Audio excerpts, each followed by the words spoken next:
If it can connect. Oh.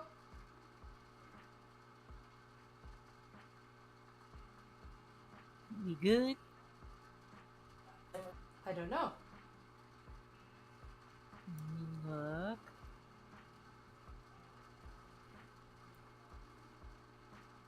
I didn't mean to click that. Okay, I do see on my screen volume. How? Yeah, I got the notification on my phone. Okay, yeah. Yeah, it just showed up on my TV. So let me just make sure. Does the volume sound okay?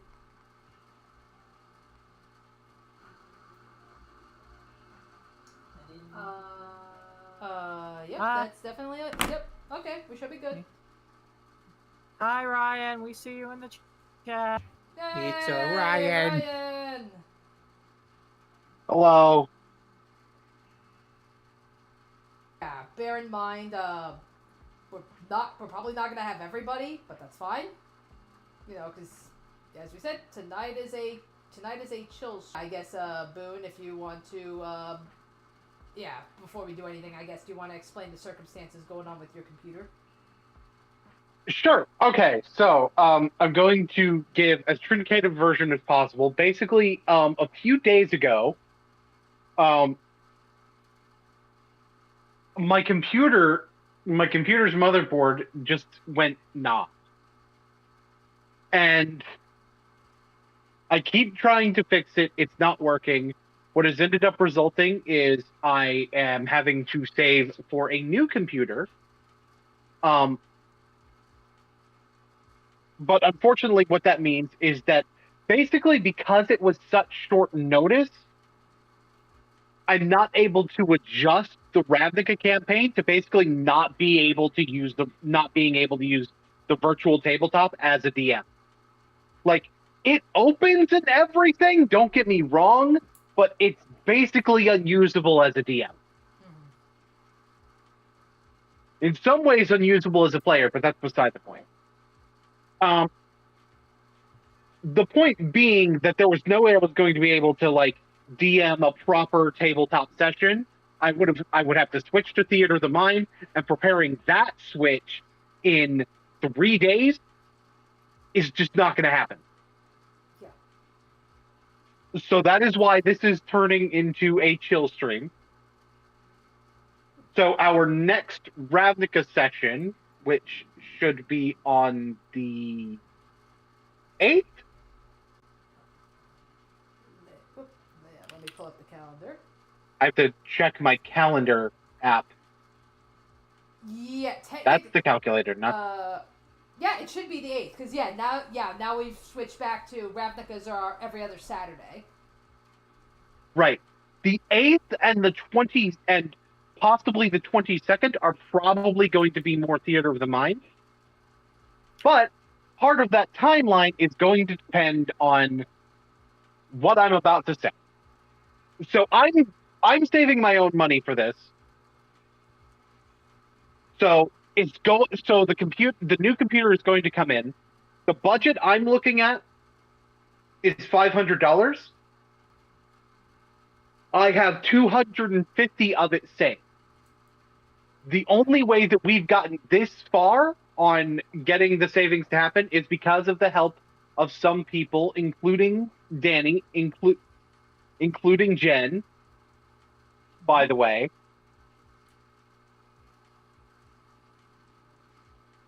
Yeah. But again, being halfway there is very good for the start. The rest of it is the most likely is going to be either February 21st or 28th when I'm actually going to be able to order the computer if I don't have any more assistance from you guys. Yes, So in the description to this video, they put the PayPal link to be able to donate directly, and to getting this fixed, I will greatly appreciate it. I will say that if quick enough I exceed the goal, I'm probably going to try to get something better with that money. And if people continue donating and have already ordered the thing, I'll be like, well, fine, I'll use this to improve some things on my channel, or even with these D&D games, you never know. Like, basically, the money is going back into my content one way or the other, either by way of the computer or by way of something else I'm doing with it. Right? Right. Yeah. So that's where, like, I know. Yeah. Sorry. Go on, Ed. And I've already gotten another 10 from somebody else. So thank you. I see the name. I don't want to dox anybody, but I think this is our Ryan. Yeah. So Woohoo! Woo! I think I can say somebody. I think I can say somebody's first name without it being doxing them. Oh yeah, because like, how many people have his name? Right. Well, there's lots of Ryans in the world. Yeah. Yeah. So So that's. so I could just say I think this is the one we're thinking of, maybe. Yeah. And yeah, fuck it. If you do it through the stream, I'll shout you out if you put in like the notes what you want me to call you, especially. Okay. Yeah, he said ye. All right, I yeah. figured it was you. I figured it was you, and I greatly appreciate the help. Yeah. So like I know you've posted on Blue Sky. I think Jen, you've posted on Blue Sky. You know, that's why I figured, you know, yeah, we'll put the link in the description. Even if any of you watching can't donate, if you could at least spread the word, you know, just and any help is greatly appreciated. We understand if you can't, you know, because I mean, money's tight all around, but. Oh yeah, absolutely. And the thing is, I'm hoping to have a video out on Wednesday that I'm making on my phone, which feels really weird to be doing. Mm-hmm. But I'm doing what I can to keep things moving along as much as possible during this time as well. And one thing I was going to put at the end of that video is I have like 1,900 subscribers myself. If each of them gave $1, right, then not only would this be resolved, I would be getting the most baller-ass computer, and y'all would be seeing streams from me all the time. You're right. You know, so yeah. So I'm telling you. So I say that to bring up the fact that even $1 helps. Yeah, and you know, and obviously, this is why Boone sounds the way he does. He has to resort to Discord through the phone. Like last night, we even did like a test because you know, not only just for Ravnica, but we were thinking, what's gonna happen to Strixhaven? Because now we're moving back to on the Tuesdays. So yeah, like Boone and I, we had to run a test, be like, okay, you know, I could control your token on Roll20, no problem, but I just wanted to make sure if he was capable of actually seeing the screen. So I even did a test, like, okay, let me screen share. Like, I just went on the Roll20 and just screen shared through Discord as like, okay, on your phone, are you able to see the screen share? And he was. So at the very least, as a player, this should not impact him. As a player, I think the main impact is going to be, because I can't open up Roll20, the main impact is going to be things are going to feel a little bit weird, in part because I won't be able to drop my own token. Right. Right? That's one thing that's going to happen as a player. Right. And that's part of the reason, as a GM, there's no way it's happening, because I can't drop tokens. Right, yeah. So, for those of you watching who have never worked with Roll20 before, like, as a DM, because yeah, very different from a player. As a player, the most you're responsible for is dropping your token and moving it around, and that's about it. But yeah, as a DM, you don't have just your token. You have all the tokens! So you gotta manipulate You have all the tokens, and sometimes I have to, like... And sometimes I have to, like, adjust things in layers and whatnot, and I can't do, like, the little right-clicky stuff. Yeah, like, some things they have, like... It's like, yeah, like, if you have, like, we could put there's a token map, there's a map layer, there's a token layer, there's a GM layer, and the GM layer, like, I'm sure, Boone, you probably do this too, where it's like, okay, I'm gonna put, like, monster tokens, so I'll be like, okay, there's gonna be a monster encounter, I'm gonna put the tokens on the GM layer, so only the GM can see that layer, so they can plan around and all that other fun stuff. But then when it's time to reveal it, you literally have to right-click the token and say put it on the token layer, and then it becomes visible to the players and thus the audience. So let me tell you, yes. at every point after Tuffy got the note about being that gave the instructions for how to summon Joe Hendry, at every moment I actually had Joe Hendry near Tuffy in the GM layer at all times. Oh wow. I was prepared for if Tuffy just accidentally said the name Joe Hendry. Wow. It's true. You say his name and he shall appear. That was probably the highlight of that fucking session, by the way. Oh god, yes. It's like I need to figure out doing soundboard on. That's not it. Can I? Can I do? that's a good question. Can you do sound? Oh, it's a whole separate window. Say his name and he appears. There we go. I believe in Joe Hendry.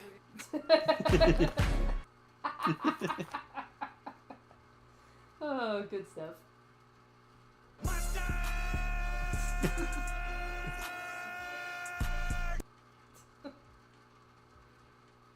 Oh my god, I'm dead. Listen, we believe in Joe Hendry. Hulk Hogan, get the hell off our stage. Oh yes. So yeah. Welcome to the chill stream, everybody. If it's a Boon Slayer campaign, guarantee there's probably going to be a WrestleMania somewhere in his campaign.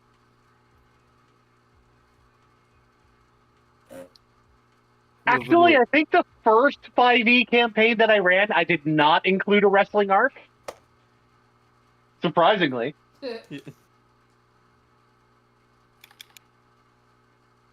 We don't talk about the second one, though. Anyway. But if we did, then I would point out that there was no wrestling arc in that one. Alrighty. So I guess in that case, while we got you here, because I think you said we were pretty much kind of wrapping up this current arc that we're in. So like, do we maybe kind of want to do like a little recap of the arc? Oh god. Yeah. So the thing is, the thing is, that does actually kind of make this pretty decent timing.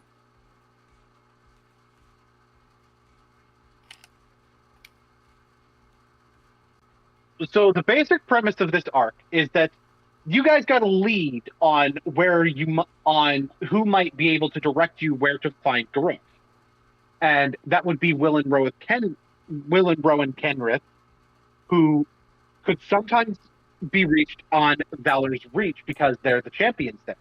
And as it just so happened, Prem got invited to be on one of the shows that they do.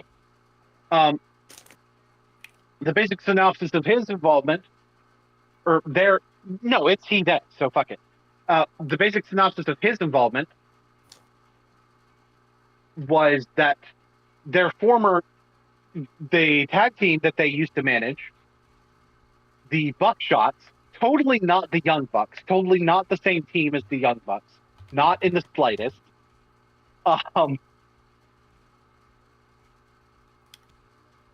They were running the show now, and they wanted to face him and a partner of his choosing, because they figure if he's not able to heal other people, hey, him healing himself would probably make him a really good competitor. When Prem had Tuffy's backup in getting there, Brenthausen just kind of accidentally got planeswalked with them, and so he became part of the team too.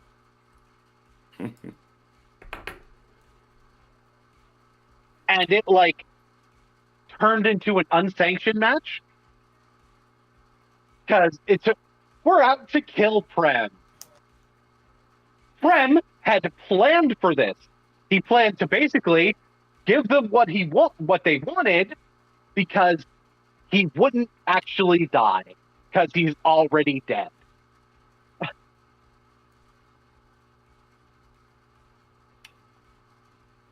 So the idea became to fake his death before the fight instead of during the fight. And that was helped by a person formerly known as Malik Bolas, now known as Amut, who now has silvery hair.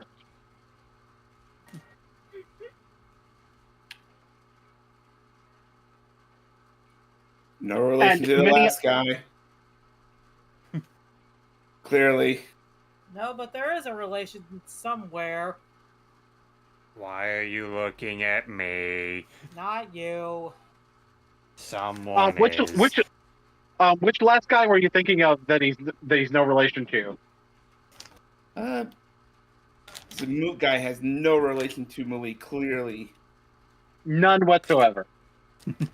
See? Yeah, totally not in a relation to the Robo Dragon that's running around. Yeah, they're totally not related. But and it's also totally not true that he has a crush on Ik Kapitish. Totally not true in the slightest. What are you talking about? Stop spreading rumors. Stop spreading rumors. You're not beating the allegations, Amut. Just admit it.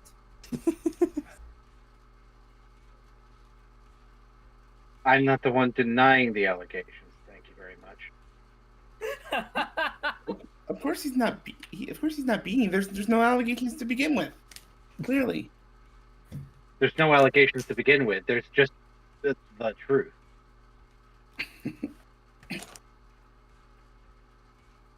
Along the way, let's just go. They do find Will and Rowan Kenrith. They get challenged by the team of the Incinerator and the Nightmare Troubadour, otherwise known as Bear and Arlington Remora, who, as some may recall, is Eliza's ex that kind of has a crush on Padrinas.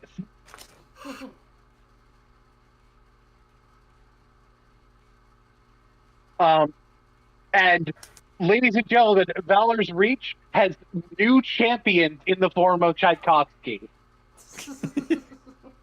Tchaikovsky, no. Tchaikovsky, yes. Yes. Tchaikovsky, always yes. all of that from a fucking meme video. Like that's literally all where that just came from. It came from a fucking meme video. Will and Rowan Kenrith also with conversations, were able to say that Garrick was most likely on Kaldheim, giving the party their next destination. We've got more plot to go over. I'm kind of doing these mostly by way of the individual matches. Admittedly, the setup for the Tuffy match kind of ties a lot into the setup for the whole thing, so that's why I did that setup first. Eliza winds up teaming with one Domri Raid, a team known as Savage Garden. They face the rapping and scissoring trio known as the Renowned. Scissoring.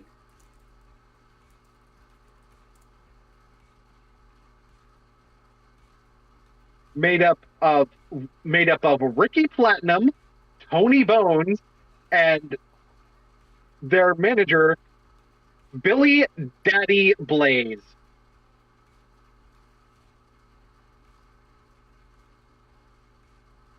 Remember that last name for later. And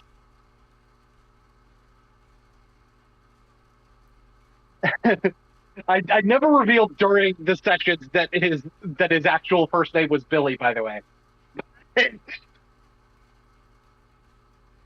but it is because he's based on Billy Gunn, who is known in AEW primarily for the originally derogatory nickname given by the Acclaimed. Now it just is his nickname and is / affectionate, Daddy Ass.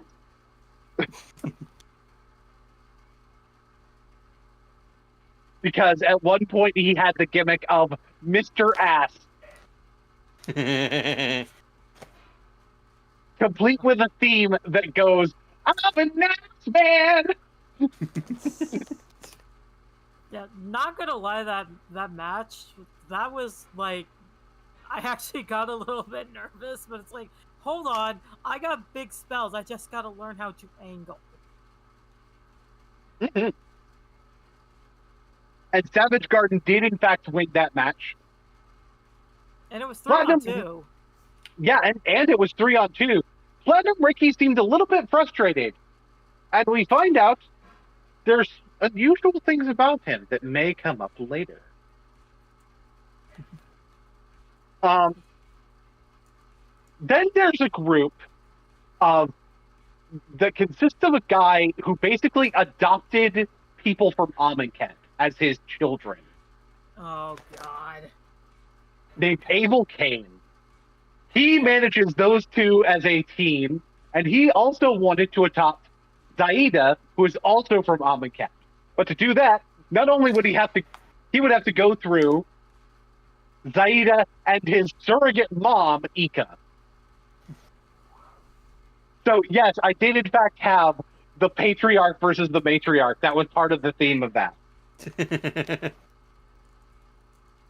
And unfortunately, his team did not win.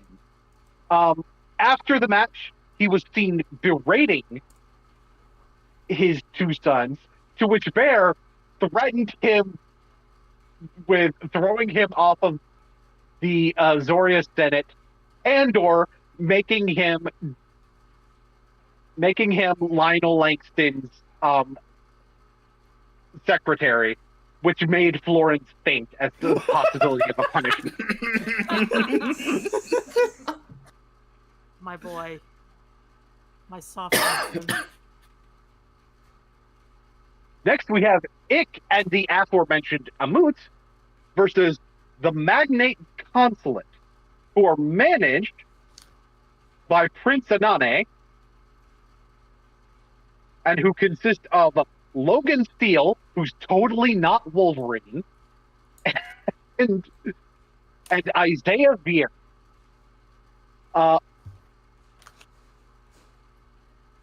Who is from Kaladesh, and winds up figuring out who Amut really is, but promises to keep his mouth shut. It may come with a favor in the future, but for now. So the next team up is a little bit interesting. The next team up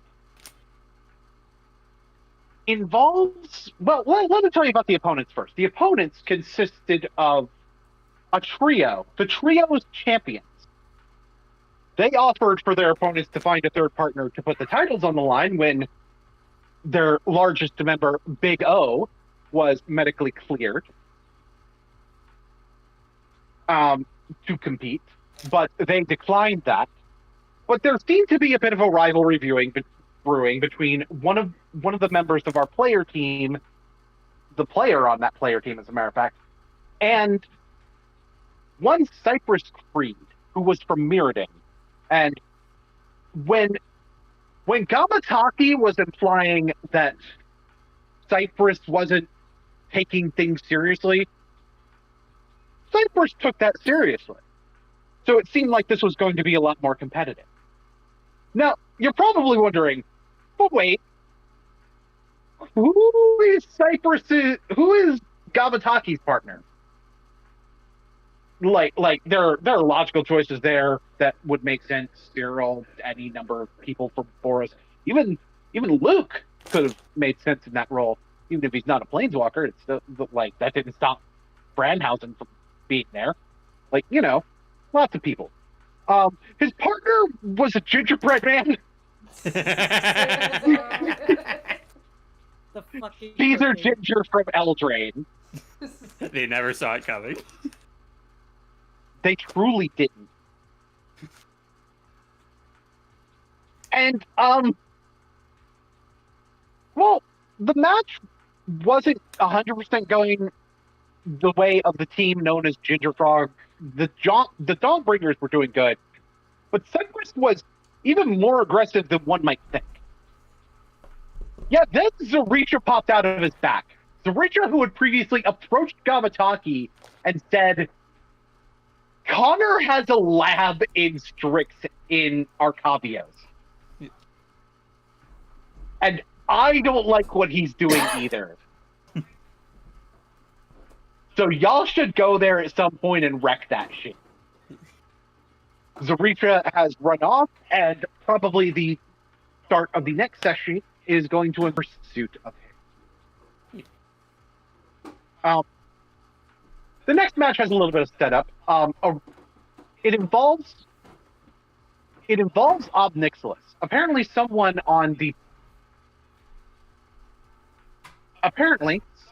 in Valor's Reach had been impersonating Ob Nixilis. By way of managing a team of devils to run amok throughout Valor's Reach. So Ob Nixilis is like, I need a team of my own to face them. Through mysterious circumstances, one of his charges, Simon Pace, wound up without a partner, and thus Bedrina showed up to fill the shoes, along with they as a manager, when because Ob Nixilis having to leave was part of these mysterious circumstances. It winds up being revealed. First, it winds up being revealed who this impersonator is, the leader of these devils. And the leader is Tybalt, Rowan's boyfriend. And Eliza's gonna continue calling him a Chaos Gremlin just because she can. And he will view it as a positive.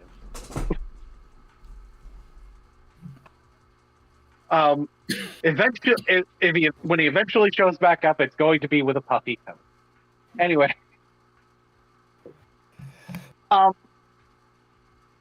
because I based Tybalt's personality on Seth Rollins, you can't convince me that Tybalt isn't Seth Rollins with the way that Seth Rollins laughs. Anyway, but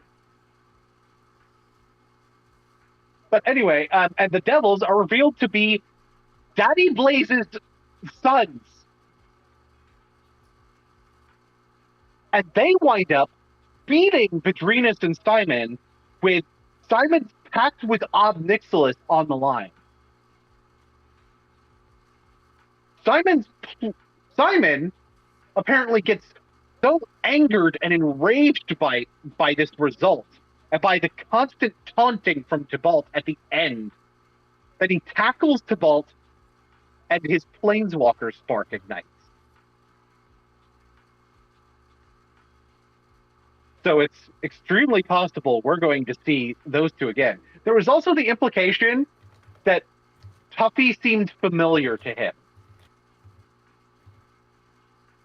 And then in the main event, Tuffy is left with only Victor as a partner, but when they faked Prem's death, Amut gave Tuffy a note. And basically, as the match goes on, it really devolves because at one point during all the setup to everything,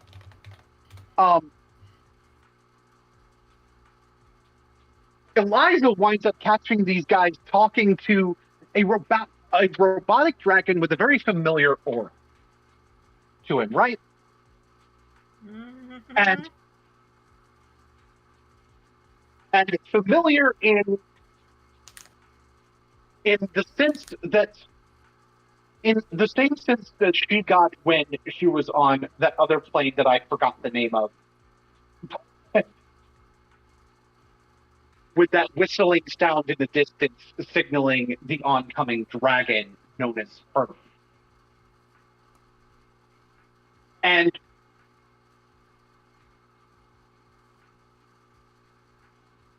And so it was safe to assume that this is also a child of Bolus. How there's a robot child of Bolus is very strange. But basically, he and his goons show up, in part with the intent to go after a moot when they figure out that he's in the league. A moot is like, oh, hell no. So he's like, if he wants me, fine. I'm taking the fight directly to him. And basically, just midair tackles him, and they planeswalk away to hint, probably all time. Actually, I think somehow there was a way to verify that you guys got, even though it was in midair. But I digress.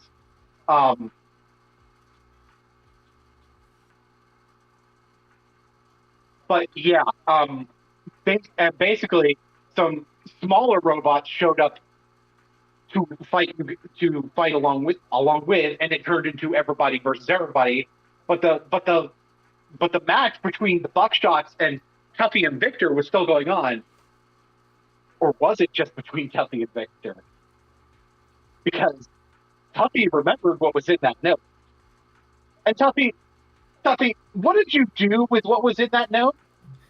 Well, I said the name of the person on the. I said the name that was on the note, and he appears.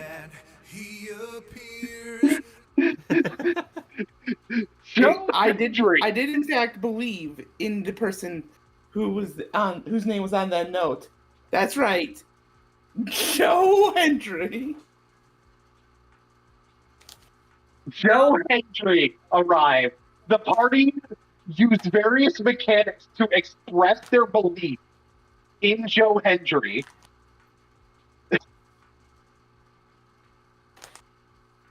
And Joe Hendry tanked the Buckshots while you guys were working on the robots. And then I hasted Joe Hendry. Because of course. Yes, that because was of part course of you did. mechanically showing your belief in Joe Hendry. Because of course you did. I mean, my original plan was to buff Gamma, but it's like, you know what? Let me do a funny instead. Like, everybody for real decided to give some kind of buff to Joe Hendry.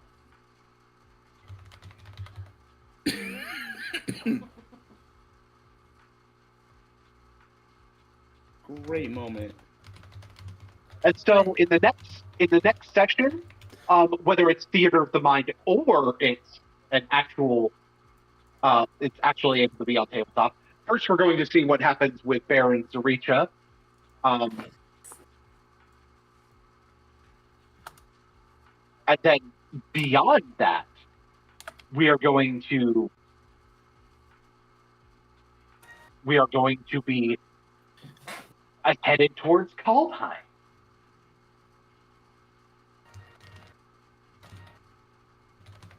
For some Viking raid.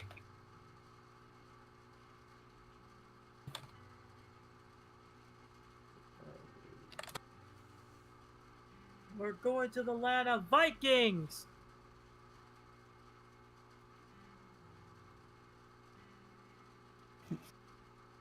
Alrighty, and yep, that's the recap. Yep, that's the recap. That's what's happened. So, Yep. wrestling. Yep. It was fun. And if you want to direct your and the people in the call, if you direct yourselves to memes, that was Kamataki when Joe Hendry was summoned.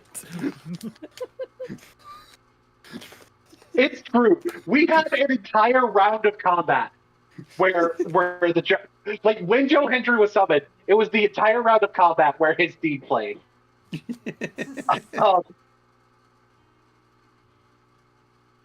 And then I believe Vicious Mockery was cast, Yeah. and I played one of his parody songs Yeah, wasn't it something for about that round of combat. Yeah, wasn't it about like being somebody's bitch or something? Yes, it was at Edge's bitch.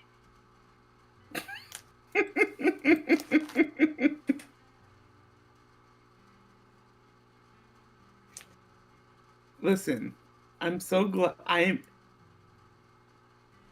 You don't get these moments in D&D all the time. I'm glad I was here for that moment. Look, I'm just glad that the TNA World Champion decided to help you guys out. He wasn't even the champion yet.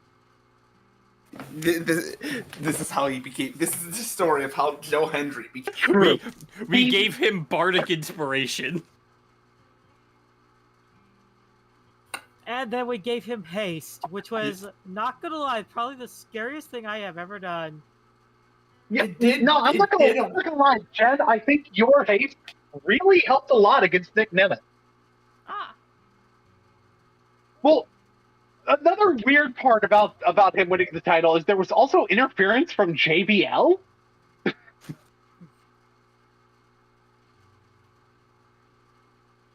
Like, JBL was also believing in Joe Hendry? So what you're saying is that life imitated art. Yeah. Yeah, no, TNA saw what I was doing, and they were like, good idea. imagine. I mentioned this to Boone, like, imagine if Joe Hendry actually saw our freaking campaign with him in it. No, he'd want to be in the I'm calling it right now. He'd want to be playing himself in the next session. He'd want to be a guest character for the entire call time arc.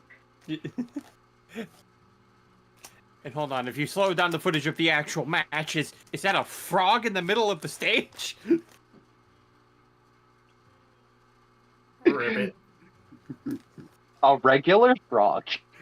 I'm shitting. Also, hello, Crystal Star Girl.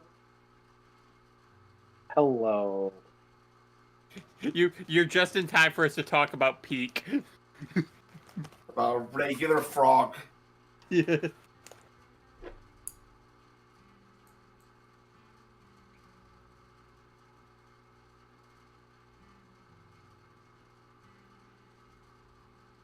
Oh, good stuff.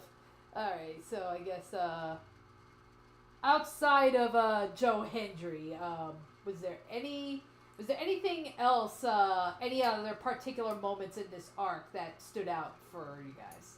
Outside of Joe Hendry. Because we know that's the highlight.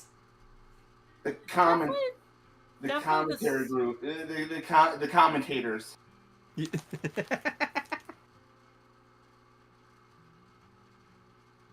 I think probably my favorite thing is like how, like, even though Will and Rowan were like presenting to be like these hard asses, they were actually like really chill when they're like in the back. Yeah. Like, part of what I wanted to do was play with the idea of kayfabe a little bit. Like, I was doing that with the buckshots too, where to most people it was unclear if they were actually wanting to kill Prem or not.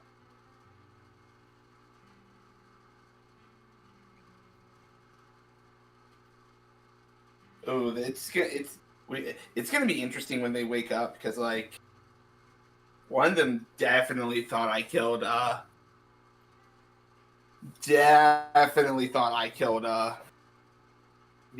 Killed his the brother, partner. yeah. And then they became a Dark Souls boss. That one in particular had a lot of mechanics for taking down the other one built in. Like, I did not have to improv anything with the mechanics for that particular one. Because, like, that monk subclass does that. That's really neat. Actually, just completely aside from like all that, I'm pretty sure certain we're all familiar with the fact that in Strixhaven, the Rowan brother, Rowan and The Well- Kenrith twins. the Kenrith twins. I could not remember. I could not remember their last name, so I was gonna be like, you could just remember Rowan for reasons. for reasons. For those who recall Strixhaven, the Strixhaven camping that we are also doing, Rowan and the Kenrith siblings have also been introduced there, and they are significantly different. Mm-hmm. Yeah, that. Uh, Yeah, that's like in Strixhaven, I'm following more along, technically, kind of following where they are now in Magic the Gathering lore with Will being the king, but instead of doing the whole is Rowan really evil and all this other shit, like I took a slightly different approach to it, but still radically different from like participating wrestlers. Yeah, very drastically different. I can explain some more of some of the wrestling references on some characters. For this, I don't think I'll start with the Kenriths because they have a lot. So the Renowned are based on the AEW team, the Acclaim. I'm not going to give away everything, but I am going to give away some things. Tony Bones is based on Anthony Bowens. Tony Bones, Anthony Bowens. You can kind of see that. Okay. Yeah. Platinum Ricky is based. I've already explained who Daddy Blaze is. Platinum Ricky is Max Caster. Now you're probably thinking, where did you get the name Ricky from that? And why is he platinum? So the thing is, he does go by the nickname Platinum Max when he raps. He does like refer to himself as Platinum Max sometimes. So that actually falls in line. And the other thing is that his father's name was Rich Caster. So that's actually where I got the Ricky from.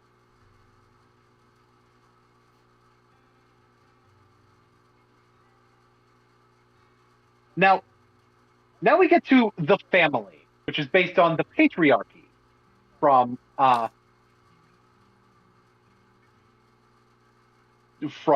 leader. Abel Kane is based on Christian Cage, and for those who know the Christian Cage character in AEW of the patriarch, Abel Kane is pretty much exactly that. Like, I'm not kidding. It's pretty much exactly the same. Maybe not with the Amonkhet stuff, but it's very the same. The two quote-unquote sons are Shikari, who is otherwise known as Luchasaurus, or Killswitch, as Christian renamed him after his finisher. I forget why I chose the name Shikari specifically, but I believe it was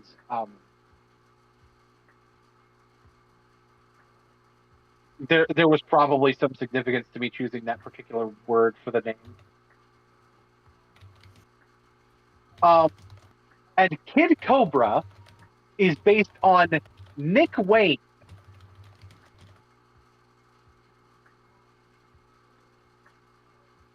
Whose father was Buddy Wayne, who was also a professional wrestler. And the deep cut there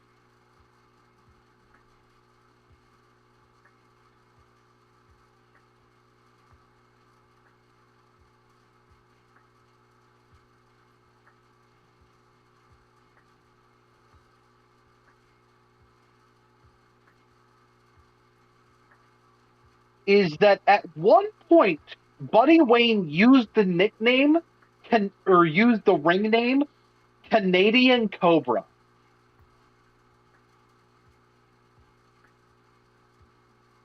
And I was like, that's a really deep cut that I like. And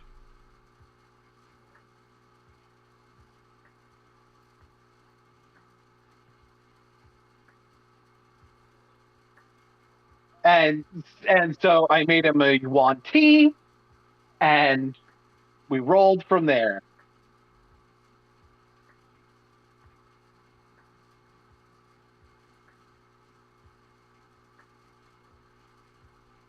Yeah, crazy. Let's talk about the Magnate Consulate. The Magnate Consulate, their manager, Prince Anane, was based on Prince Nana. I just shifted some letters for that one.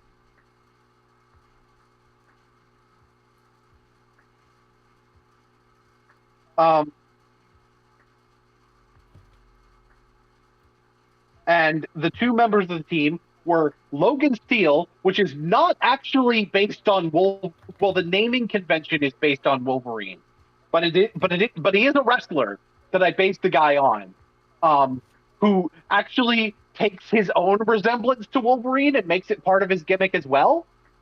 His name is Brian Cage. At some point during the campaign, the faction that I based the Magnate Consulate on, the Mogul Embassy, I believe, dissolved.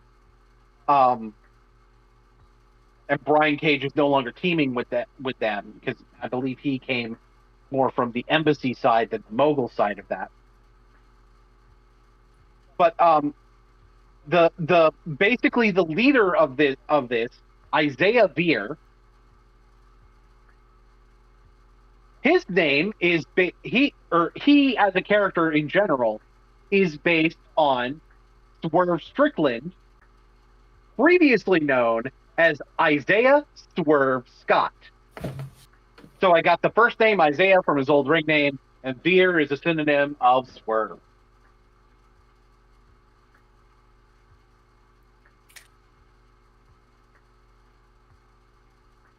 So as you can see, like when you hear what the references are, it becomes pretty fun. The Dawnbringers are based on the team of the New Day.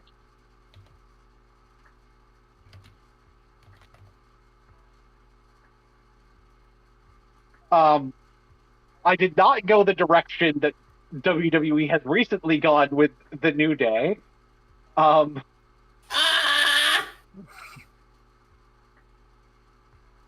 was a noise. I went a little bit different from that. So the big guy, Big O, is based on Big E, who actually is still on the injured reserve. Possibly may never return. But I decided, at least give him a return here. Especially after that fucking angle. So the other two were Robbie Montego is based on Kofi Kingston. And probably the guy who with the most dialogue out of the Dawnbringers, Cypress Creed, because he gets the least among the actual New Day half the time. He deserves a lot more. Make him world champion WWE. Have the balls to do it. I don't care if it has to be like a world championship that you view as secondary. Give him shit. He deserves a lot. Anyway, so he's based on Xavier Woods, who is otherwise known on the YouTube channel Up Up Down Down by what was basically his indie ring name, Austin Creed. So Cypress is the name of a tree, Woods, and Creed from his previous last name.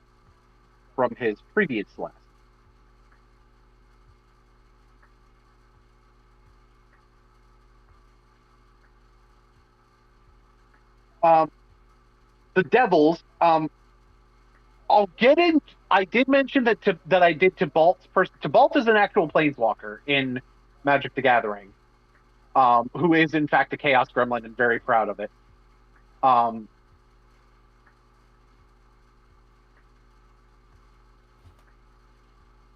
and he is I based his persona on Seth Rollins a little bit. I will explain part of that reference later. But to get to the other two, the Blaze Gang, who are the tag team known as the Gun Club because they are the sons of Billy Gunn. It is Dallas Blaze and Colby Blaze, who are based on Austin Gunn and Colton Gunn. Colton, Colby, those are similar names. Dallas and Austin are both cities in Texas.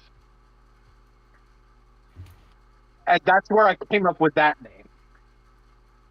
I would like to note that one of the notes, I was originally going to have one of the notes be where potentially I could have Dagger James, who is based on Jay White, show up as a manager at some particular point. And the other potential manager show up that I had listed was named Rock Hard Juice Robinson, which is not a parody. That's the actual name of the guy.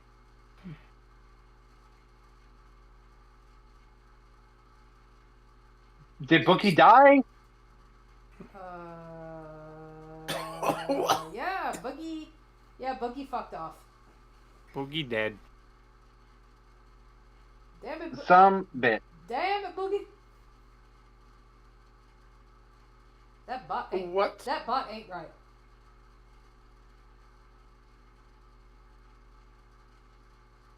How am I already at 40%? Okay, whatever.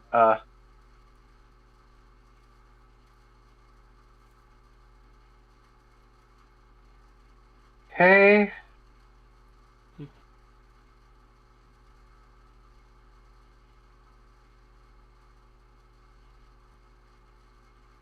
Give me just a second.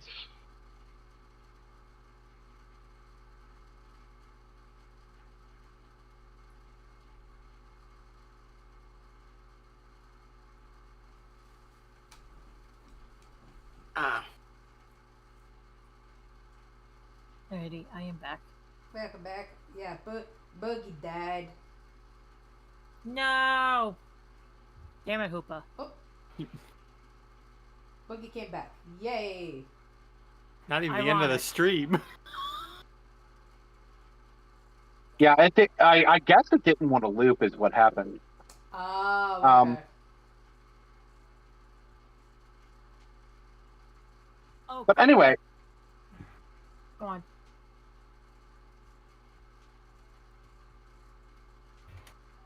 but believe it or not, and so basically the reason I was going with the Jay White XP Dagger James or Rock Hard Juice Robinson is because those are the other two members of a faction known as Bullet Club Gold. Which is an offshoot of the Bullet Club. And collectively they are known as the Bang Bang Gang, which is where the name Blaze Gang comes from. So, but the thing is, even without those two, the gimmick that I went with for this whole storyline, and part of the reason I dropped Dagger James and Rock Hard Juice Robinson, the storyline again, Rock Hard Juice Robinson. That's not a parody wrestler name. That is an actual name of a wrestler. Was I decided to base the storyline off of the storyline for the Devil in AEW, who did wind up being a faction consisting of multiple people, none of which were anybody that was from Bullet Club Gold, and that was never going to be the case.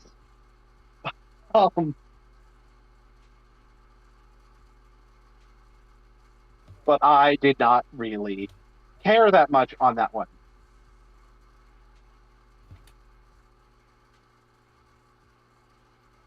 So now I want to get to. So I think it's pretty simple to explain the buck shots, right? Because we have Nathaniel Buck and Michelangelo Buck, who are based on Matthew and Nicholas Jackson, who are known as the Young Bucks.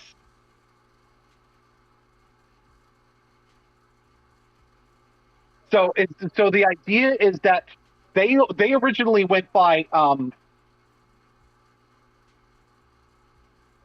Matt and Nick, like the shortened versions of the names, like they were Matt Jackson and Nick Jackson.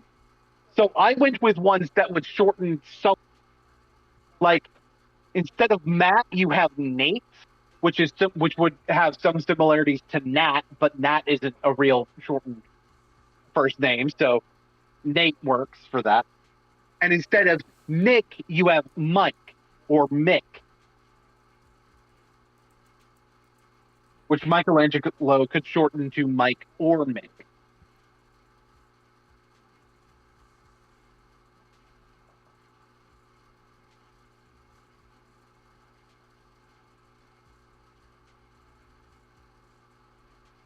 And they are actually known for making, and one thing that they are known for sometimes is making it unclear whether their beef with someone is a shoot or a work.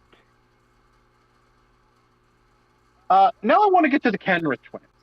See, okay, so the Kenrith bloodline. That name alone is a reference to the faction The Bloodline in WWE,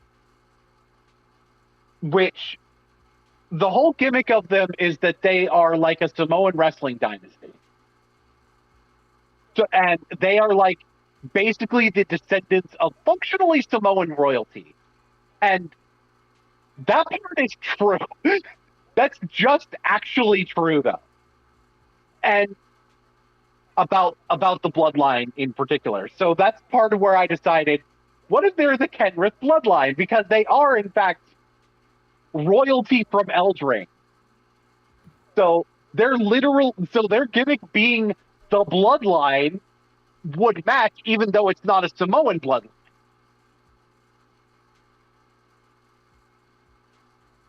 Like, they are still a royal bloodline. So, Gotcha. Now, Will's personality was a little bit more original, actually, I need to do the part that's the more direct reference to the bloodline. Their manager, the dwarf, Rodney G. Hazard, is based on Paul Heyman. And the name is derived from his old WCW name, Paul E. Dangerously. So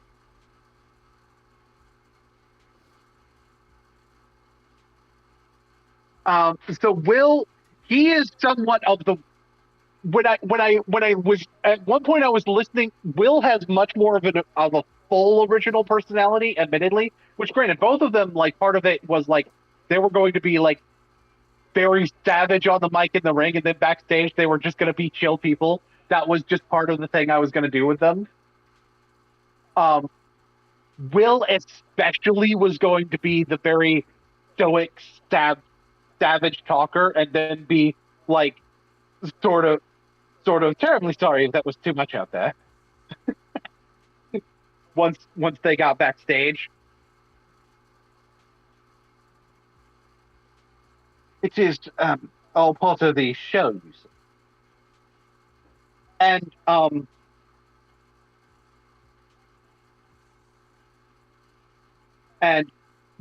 Will was in some ways, the way he acted out there was a bit more like Roman Reigns. Roman, like, even with the poor attempt at an Irish accent, I was doing sort of Becky Lynch. And this is where I have to come back to default.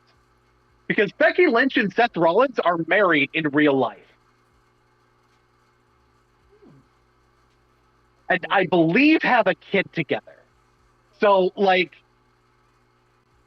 having Rowan dating Tybalt on top of being a little bit of extra comedy thrown in, matched up with who they were real life based on.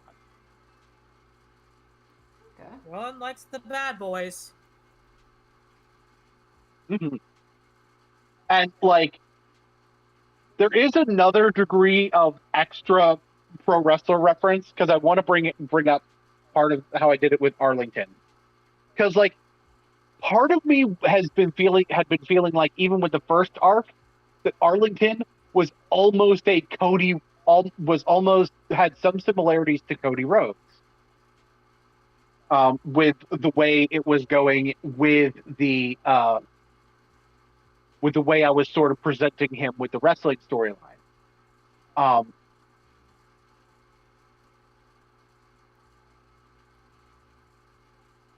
And I kind of leaned into that with the pseudo retcon of his mask name from just the Troubadour to the Nightmare Troubadour, which is a play off of the American Nightmare and also a reference to a Yu-Gi-Oh game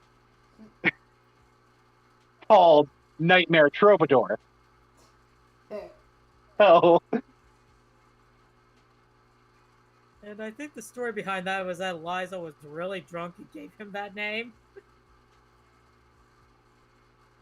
I think it was. But I kind of had him sticking with Nightmare Troubadour since he got outed as being the same person from before in Kylan.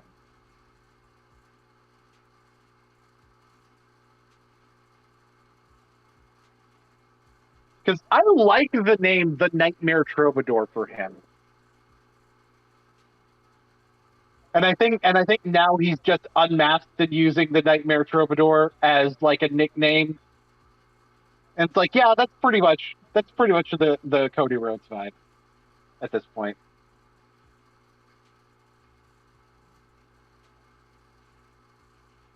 Meanwhile, his brother is still running around. Yes, his brother.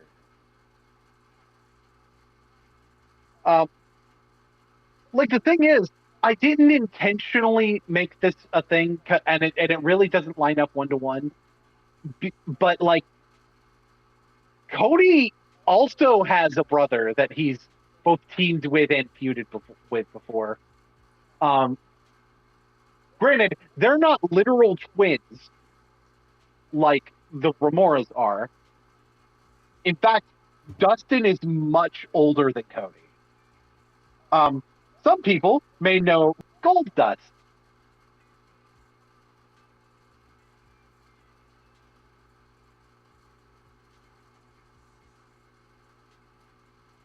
And there was a point where WWE got the idea to team Goldust with Cody, have Cody start wearing face paint and a black and purple jumpsuit and be like this knockoff Goldust called Stardust. And then have him go crazy. So in a way, Boogie? Oh, okay.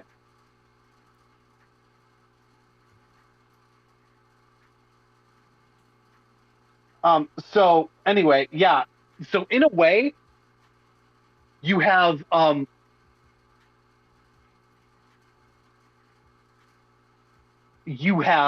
Arlington, who is Cody, and you have Balthazar, who is Stardust.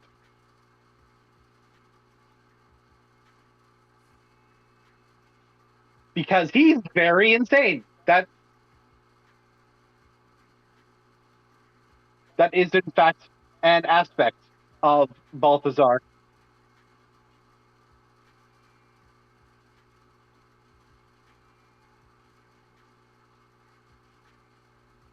So, yeah.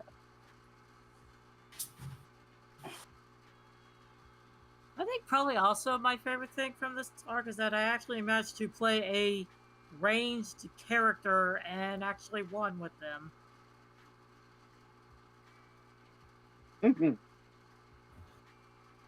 Also, his lightning abilities are unique.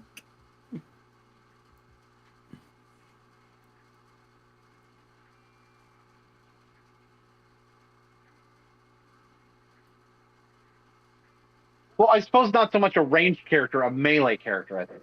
Yeah, melee, my bad. Yeah.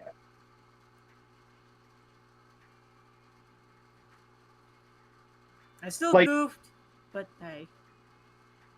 Like, the thing about it is, like, I knew that what I wanted to do was like, okay, I didn't want to make it to where, okay, smash two PCs together and make a team to be the only way to make things work. I didn't want that to be the only option. So I gave you guys the option. You can team together, you can team with an NPC. It was your choice. Hmm? So let's say hypothetically, if someone were to be complaining about me giving too many helper NPCs, it was because the players wanted helper NPCs that there were so many in the zone. That is why.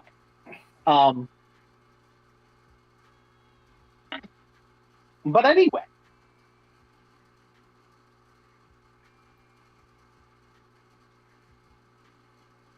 And the only person who didn't get to have as much of a hand in creating their partner's sheet, which granted, I did pick most of the things that were going on the sheet, I'm aware, but there were some decision points where I did come to the players. But like the person who probably had the least input on their own partner was Bedrinus. And that was because the partner was originally made for something else. And that got changed. Yeah.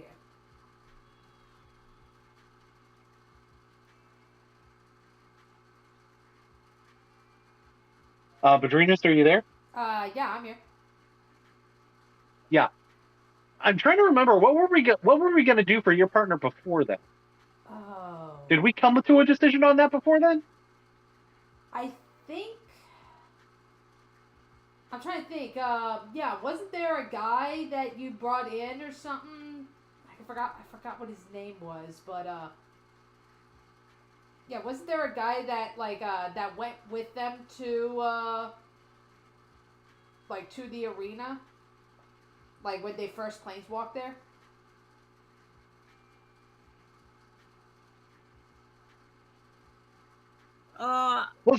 Was it MJF?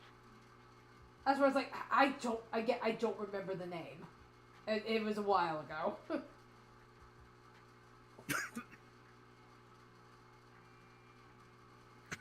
Like I could watch back and remember, but that would take a while. Right. I think it was MJF.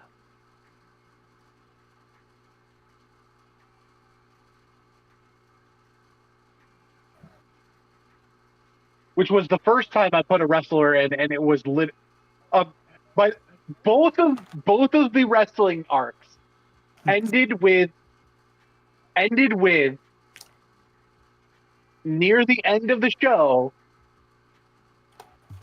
having a surprise showing from a character that was literally just the wrestler they're based on, name and all.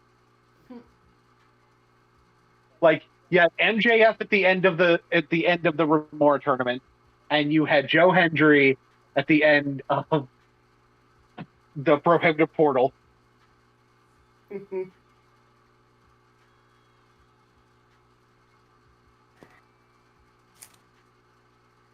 I hope Joe Hendry returns. But you see, we're ignoring the biggest plot twist of all time. It wasn't just simply Joe Hendry making his appearance and coming in clutch. It was Gamataki finally getting a W after so long. It's true. Oh my god. And the Fates has decided that Gamataki gets 2 more weeks to enjoy that W. Yeah. Which, half of that is, unfortunate. Yeah. Let's wait to get that donation bar up. Yeah, Gamataki just got his shit rocked. A lot. Well, Bedrinus too.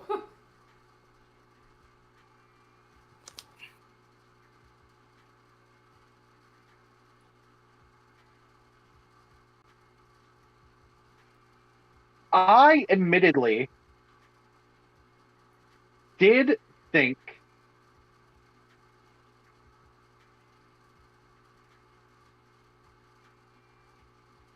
that your symbiotic armor would actually do more to protect you more, though.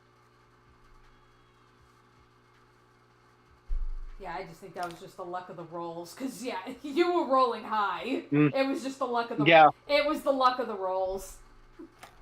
Yeah, because that's what happened when you went to Ikoria too. It was, granted, you didn't have the symbiotic armor up during that, but like that was also bad luck.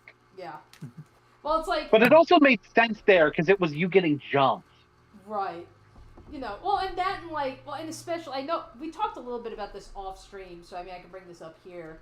It's like, it's also wizard problems. It's just Yeah. just the, Wizard squishy. Yeah, just the way wizards are just naturally built into this game. It's like, yeah, there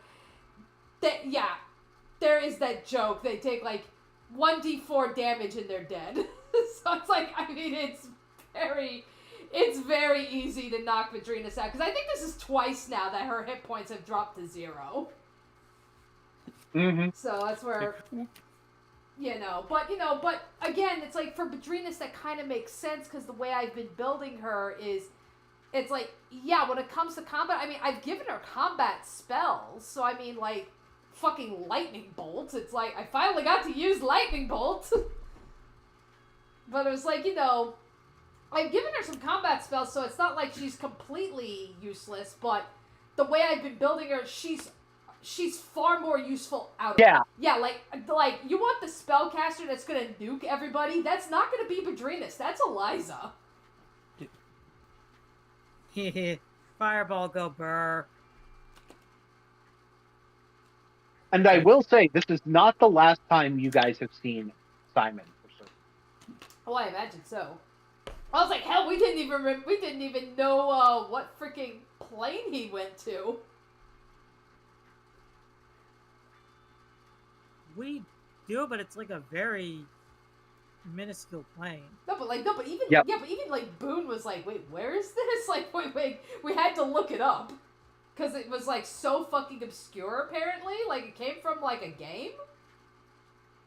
Yeah, and not like Chandelar being from a game where there's like a lot to it, but like it's from like, I think like a Dreamcast game.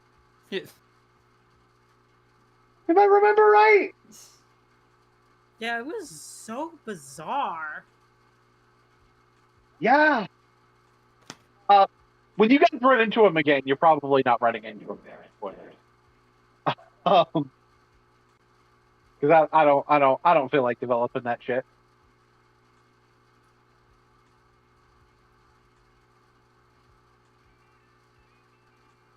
I suppose part of the good news is that if we need to use Moraganda in this campaign, there's a little bit less of the development that I would need to make up. Because Aether Drift is doing some of that for me. Right.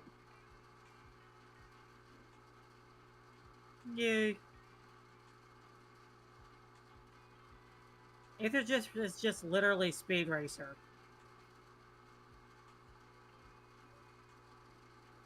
No, I will fucking...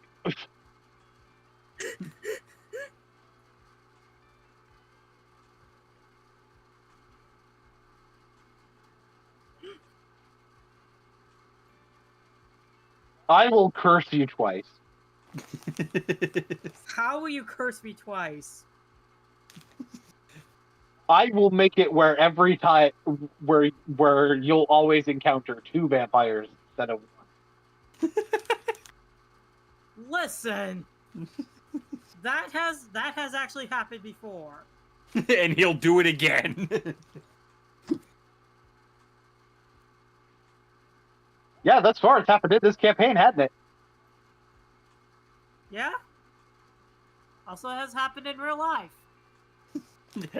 and he'll do it again.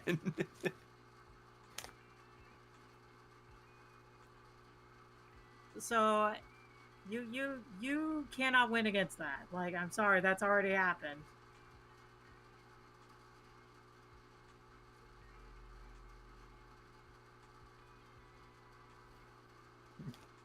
So what you're saying is next time he needs to up it from 2 to 3. Shut up!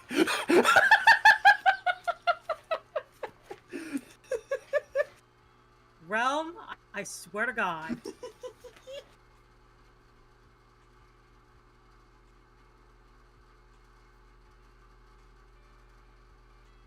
Realm, I will prevent you from getting the Okami sequel game. Okay, good luck with that. I'll just use my own money. I will take away your money. You can't do that. I licked it, it's mine. I'm sorry, but I'm wearing gloves, so I can take it. I licked your gloves. Sorry. I'm still taking them. Dang, that's a power move.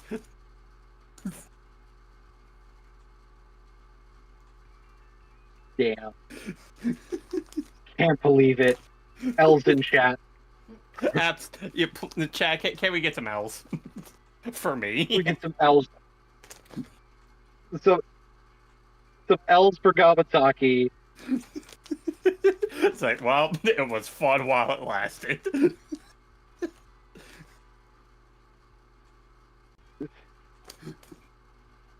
So y'all are doing it wrong.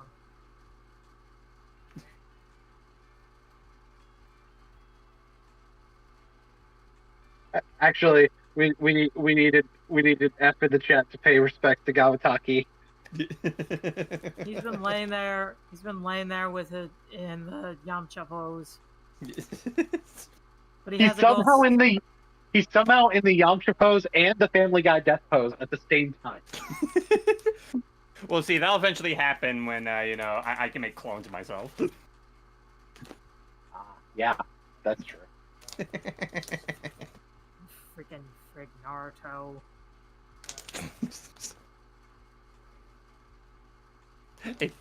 Hey, listen, Wukong did it first.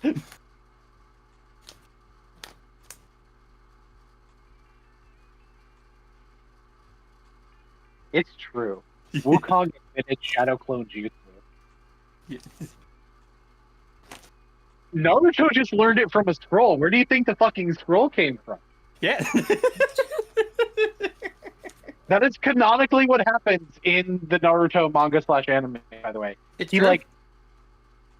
that's Joni and says, hey kid, here's a fucking spell.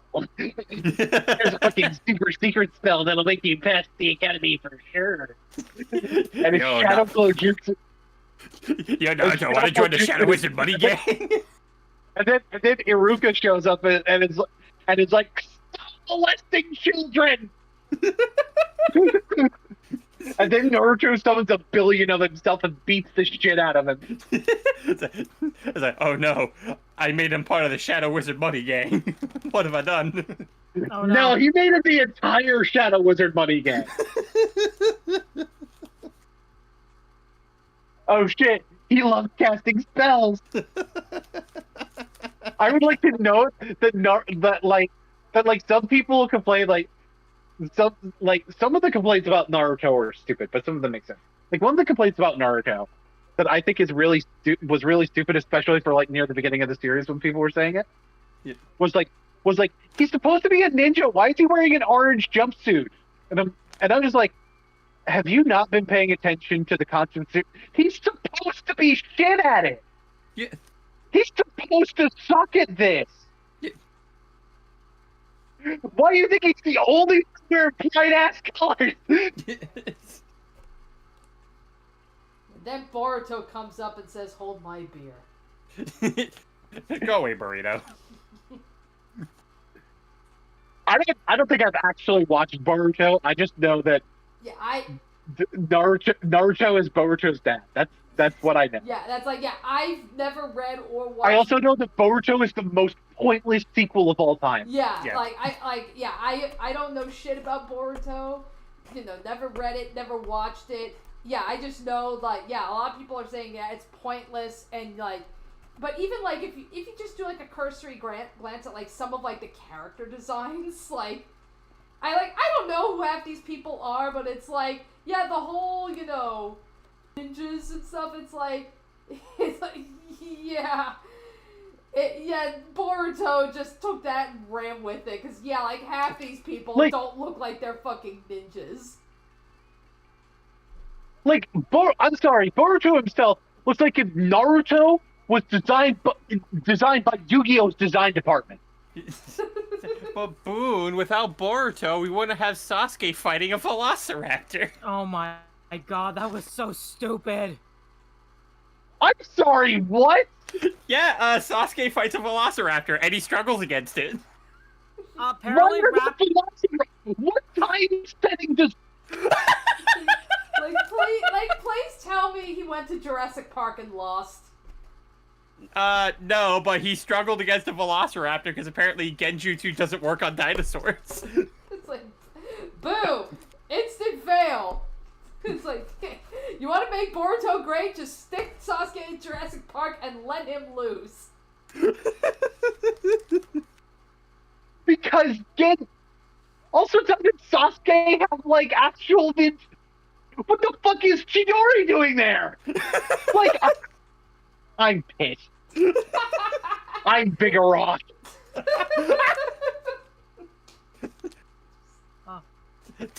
Today I'm pissed. I'm furious. I'm vicious.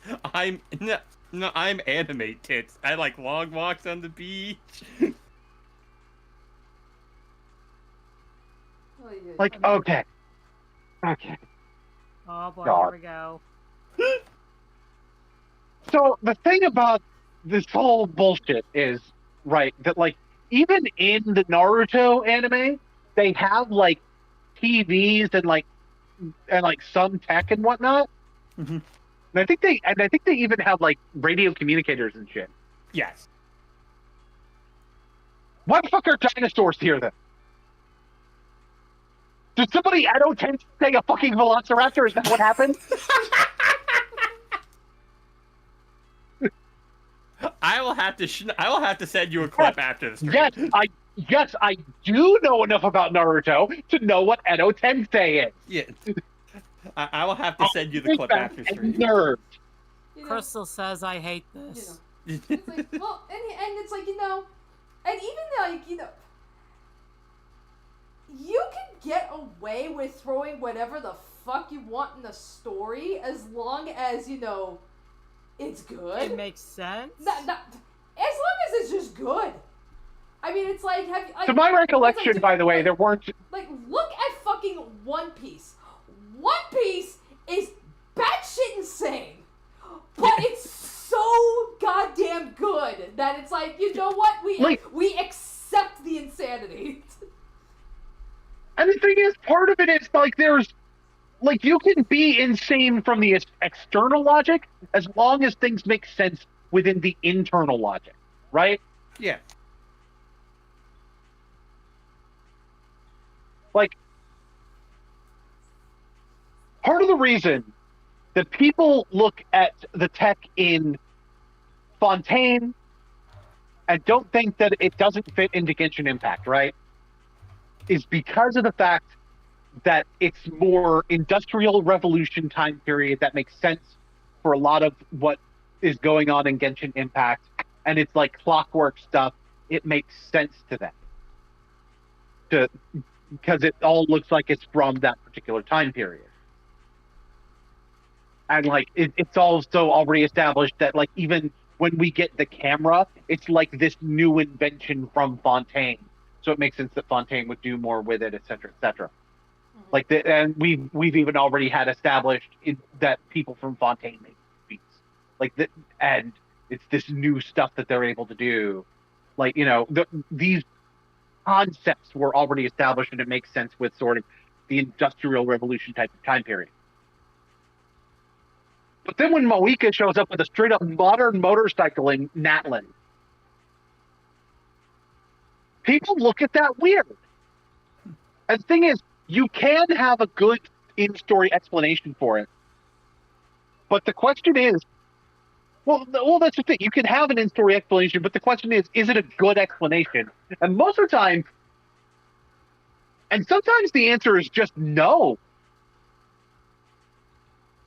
Like, and the thing is, on my Genshin video where I started talking about this, and some people started like focusing on the motorcycle-looking modern, which I didn't really have fun. But like, some people started focusing on that, and some of the defense of that was it's a one-of-a-kind object built by Gilonin. But in Mawika's story quest, she refers to it as a. Like, she says, you've never ridden a whatever the fuck her motorcycle is called. So it's not one of a kind. If you can say a about it, you know what the article A means? It doesn't mean the Raiden Shogun. It means that this object is one, and there are others and it means that likely there are others there that can be similarly described with the same word that goes after the article.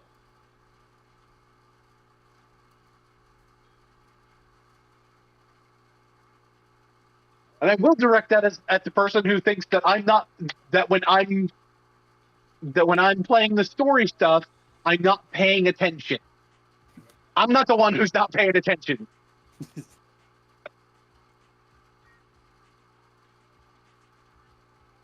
Especially when they said that about Paimon repeating stuff, because what my issues with repetition didn't land on Paimon because I explicitly said Paimon wasn't really doing this stuff lately.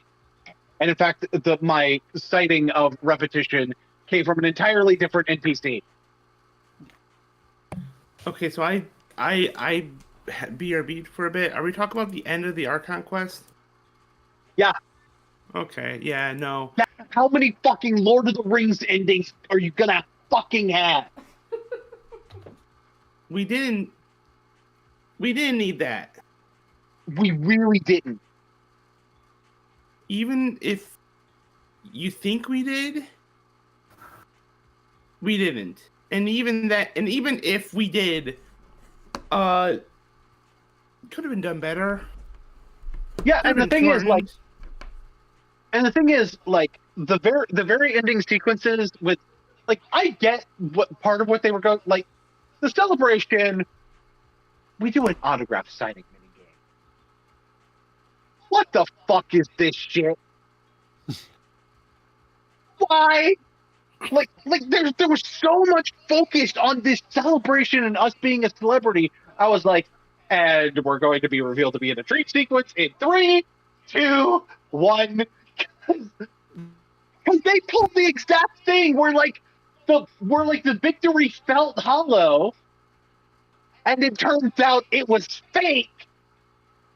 They did that in Star Ram. Here, it's not that it was fake. It's just that they, like, made this hollow-ass victory sequence. And I get that there was, like, more going on after it. But they could have gotten, like, to the point a little bit better on that. Like, it took long. We had dumb little fucking being a celebrity mini games for no fucking reason.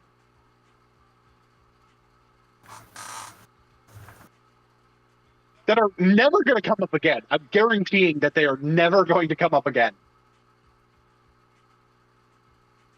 So it was pointless. It was more pointless than the bullet hell sequences during Dvalin. At least that was like the beginning of the game, too. You know. Yeah. Like, that's just it. That was the beginning of the game. They could have gone more in that direction with some stuff if they wanted to. It made sense. It made sense to have that for the animo, and it actually led into the proper boss fight. Like, it made sense to do it. It actually did kind of make sense to do it. It added to that first boss. We've actually used, like, the gameplay of moving around while flying. We've utilized that gameplay, but not in that form. And sure, we haven't really utilized it since, or like No. not too. We have moved around while flying since. Oh, Nerd. We have. That happened in that Dan, happened. you play D&D. So, You're also a nerd. but I don't play Genshin Impact. You're still a nerd. Still a nerd. Okay, I'm not a Genshin Impact nerd. There you go. Even that's incorrect. You've been looking up a lot of clips recently. Jen, you've been looking up information about Kaveh and Alhaitha. Well, that's because they're gonna be I'm not gonna spoil it. That's good. That's because they're gay. Dang, is this the Gen self-report stream? This is the Gen self-report stream. It is. Next thing you're gonna tell us is something about vampires. We already did that bit. You. I was away for that. Okay. I'm still blaming you. Listen, Jen. What happened last night was not me. That one was all you. Shut the fuck up. It's true though. Anyways, back to Dvalin and why that entire sequence was actually a little better. It was because again, like we have actually flown around since. Chad, I'm being We did it. We did it in that one. Oh yeah. Like flying has happened. Like on rails flying has happened since.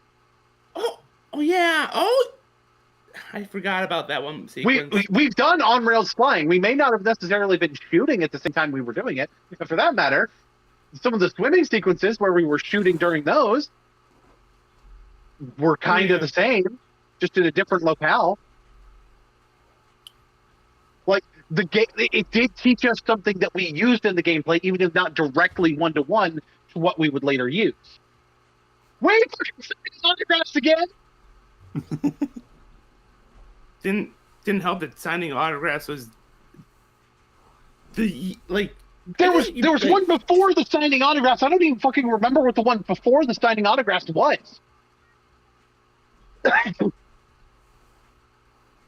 I just remember it being some inane bullshit. It was so inane that I can't fucking remember it.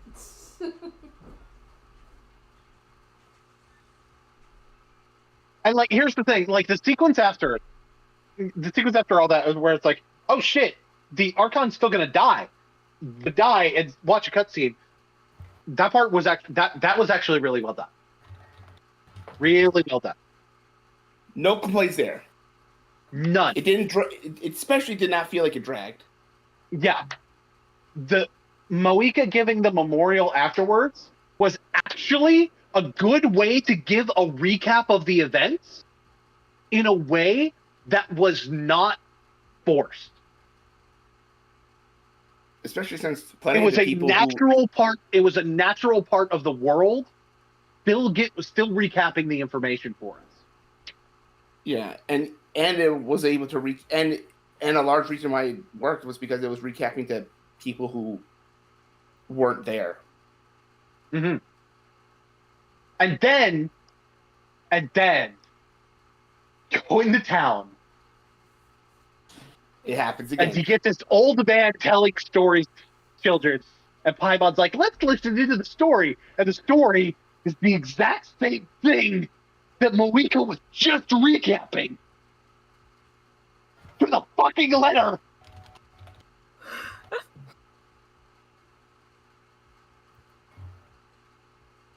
Why? Why do we need 2 recaps in a row of the exact same information?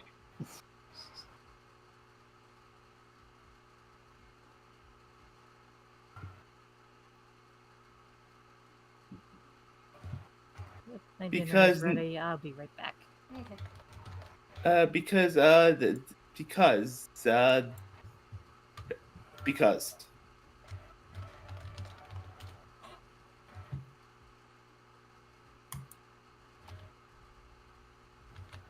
And Um, honestly, I think again, if you're gonna do like this, and if you're gonna do bigger recaps, probably would make sense to do them like at the beginning of a quest.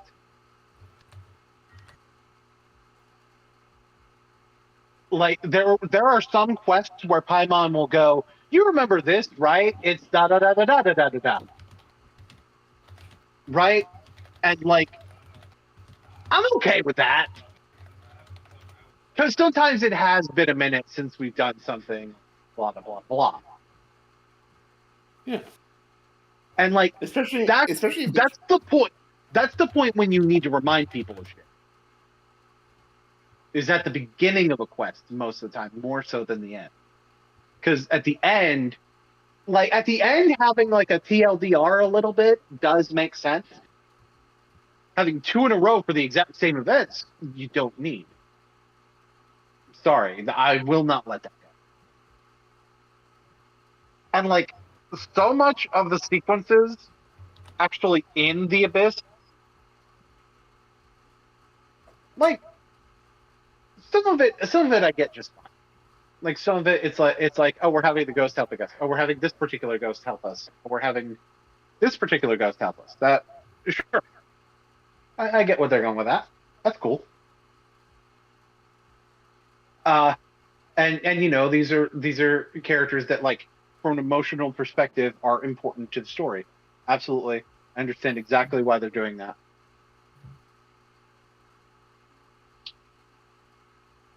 The thing in the Abyss that I had the biggest problem with was the Moeka memory segment.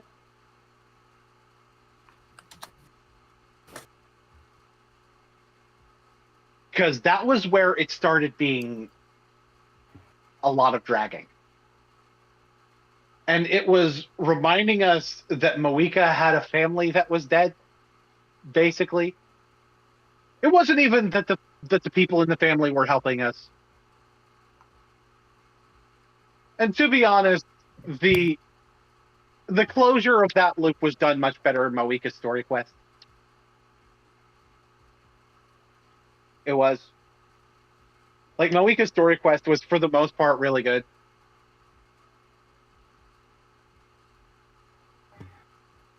I don't have any major complaints about it. There are a few minor things, maybe. Like, I think Paimon talking about a speed limit was a little cringe. But just didn't.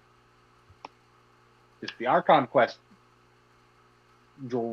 dragged a lot in part 5, and I don't even think the other parts dragged like that. I think the dragging was unique to part 5.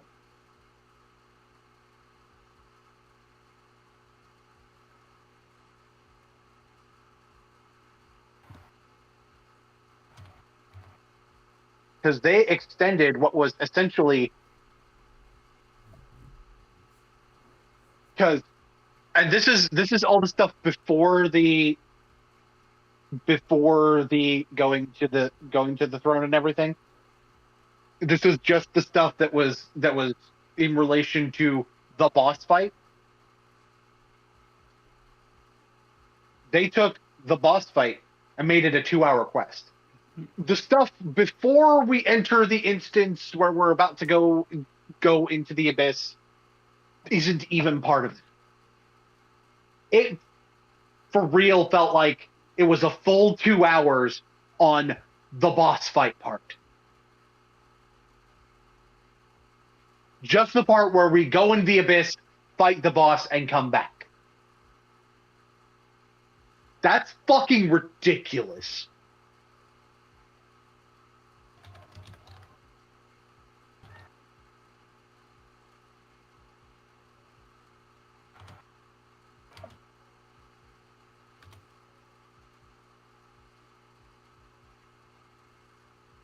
And I don't think it's because they had too many plot threads. I think it's because some stuff didn't need to be said as much as it was.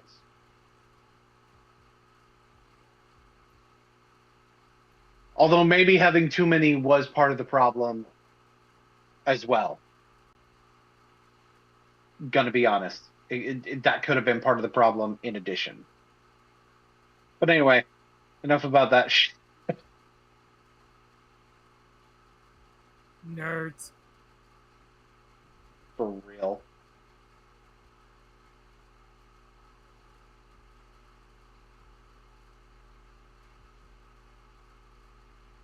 So, Boone, I guess you want to give the people a little taste of what might be coming up in Ravnica?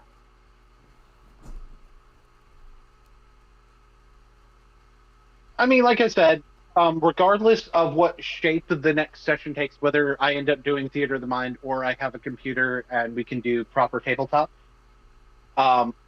regardless of that, we're going to be seeing what happens with Baron Zaricha. And again, we're going to be going to Kaldheim, which is going to be lots of Viking things. And it is in pursuit of Garrick Wildspeaker and also in pursuit of the robot Bolus. Robot Durgan. Yes, that Amut has basically pursued there.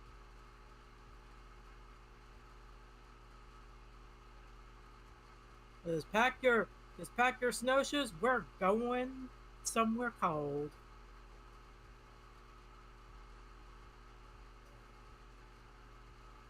And that's, I believe, not the only thing that's been hinted there, right?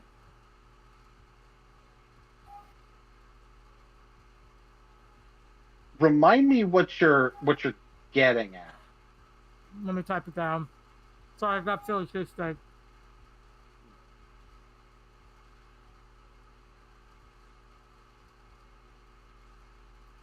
Ooh, this is a very interesting card. There we go. They have made a haunt that creates treasure.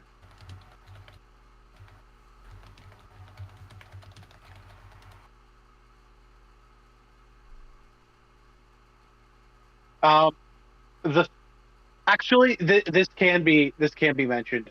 It was mentioned that there were hints that the father of the 4 dog siblings is in Kaldheim.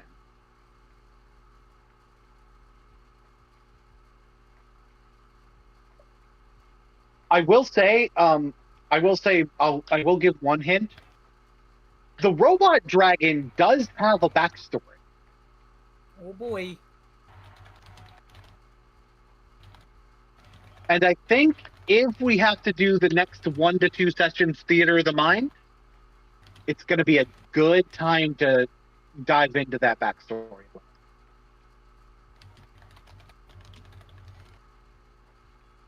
Yay. Because Everyone Theater of the likes Mind is really good for that. Villains have good backstories.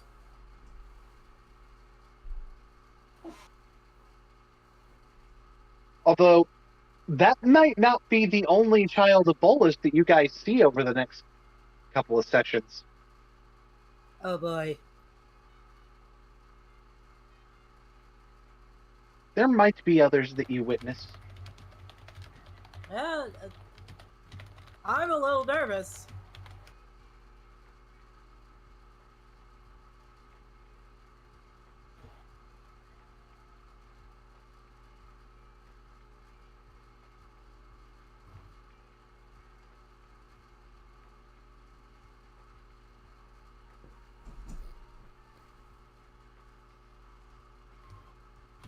Especially if we run into Geolis. Especially if we run to fucking Hoopa. I can confirm that Hoopa is not a child of Bolus. Okay, good. That we're aware of. No, you're probably not running into Hoopa until the Kamigawa campaign. Don't worry about it. I mean, oops, I shouldn't have said. Damn. Fuck. I didn't hear anything. Yeah, your ears were blocked by fucking Hoopa. Oh my god. You're right. Koopa's just gonna be whatever TP creates for that campaign. I mean, if TP creates that for the campaign. Yeah, I haven't created yet, so it's not impossible for me to not. If you do wind up creating Hoopa, that I could have a very funny plot thread for you. All I'm saying is really funny that, like, I'm pretty certain most of you guys were expecting me to like. Most of you guys were probably expecting me to like, bring a hoop, like a Koopa like character into Strixhaven. I know at least someone did. You know? Mm-hmm. I don't remember who, but I do remember someone did. You know, it's possible that in a future campaign with me as a player, it might have to be my turn to put on the Pokemon shoes. True. Very true. It's really interesting that we have this campaign And where there are. And interestingly, it would involve me playing a monk, and I think we all know which Pokemon it'd be based on. Yeah. Yeah. I have a question. Mm-hmm. How many of you guys were expecting me to bring a Hoopa-ish character to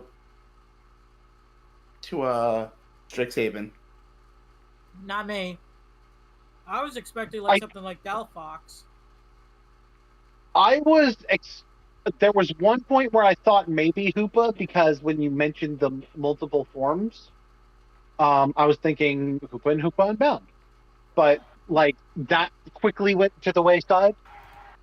Well, yeah. I was thinking Slothsbuck was like, ooh, Druid-esque character. And then I dropped the surprise. It wasn't even a Pokemon. You said, psych. Then I said, psych. You were all thinking about the wrong franchise. Like That's bamboozled. That's the wrong number.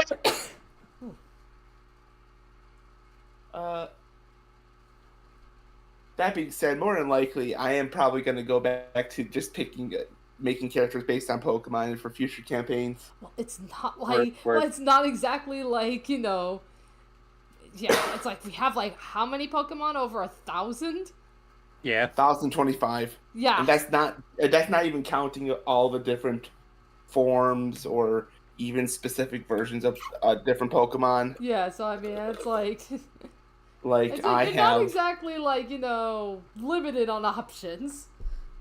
Not exactly, though I am gonna have to probably steer away from Greninja and Incineroar.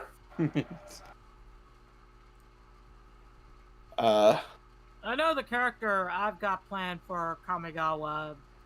Definitely, yeah, Monster Hunter, and also has aspects of a certain Elder Dragon. Jen, it's a character that you made. Of course it has aspects of Monster Hunter, you fucking nerd.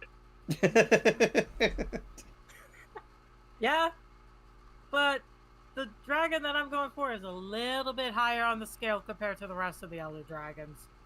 Okay, but like it's still Monster. Fucking nerd.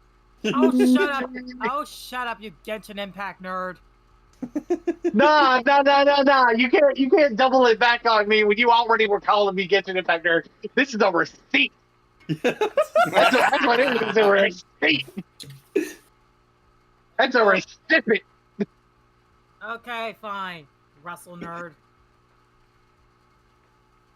You ain't gonna talk that.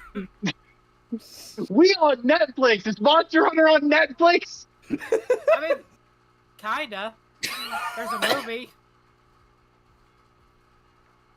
Oh, but you ain't on Netflix every single. Okay. I don't have. To be fair, I don't have Netflix.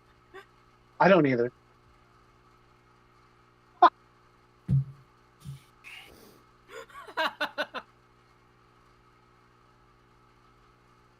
something insulting. This is why. Did I just is this just my night or something?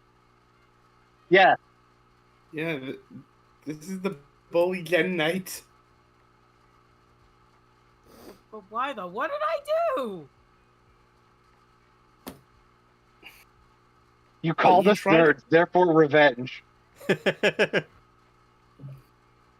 mean, I'm a nerd myself, so Yeah, but you said it slash derogatory. okay, I'm calling you a nerd affectionately, okay?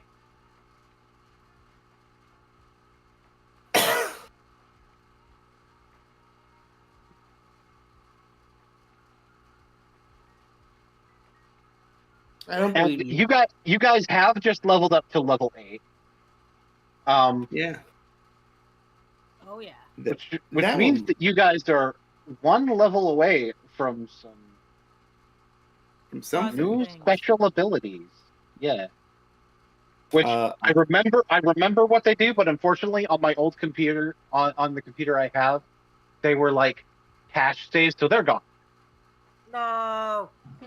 I mean, to be fair, but- if you remember what they But do, only the it's- exact text I originally wrote. I remember basically what most of them do. And some of them I was working on rejiggering anyway.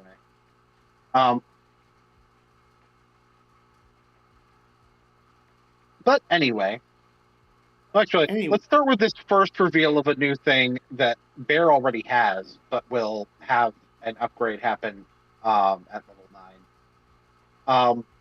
And that is his undisputed multiversal Valor's Reach Championship.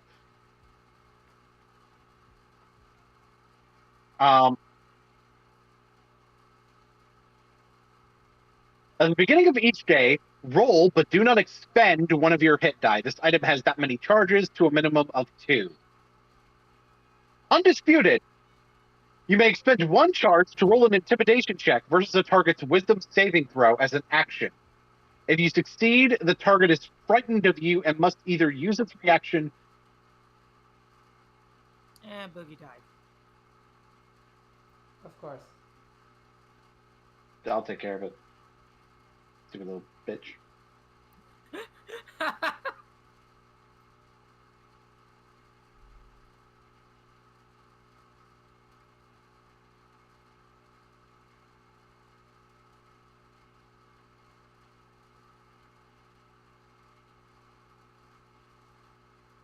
Technical difficulties. Can't be a string without technical difficulties. I mean, it can be. It just never happens.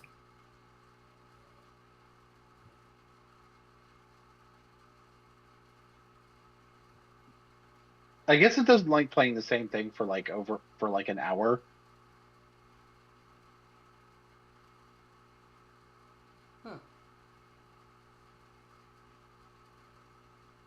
I'll never forget that one time that one bot started freaking out. It's like, who got invisibility? Ding, ding, ding, ding. It's like, oh my god.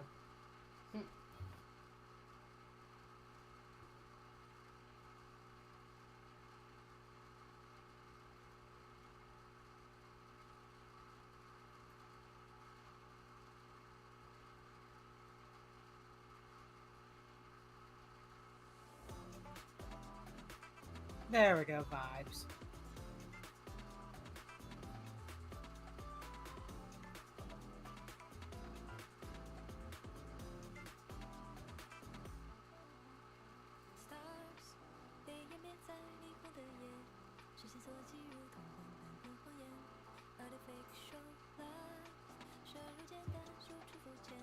Alright.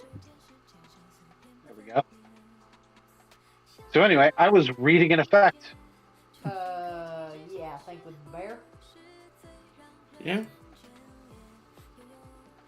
Undisputed, you may expend 1 charge to roll an intimidation check versus the target's wisdom saving throw as an action. If you succeed, the target is frightened of you and must either use its reaction to move its full movement away from you or have disadvantage attacking targets other than you or your tag team partner for the next 1 minute.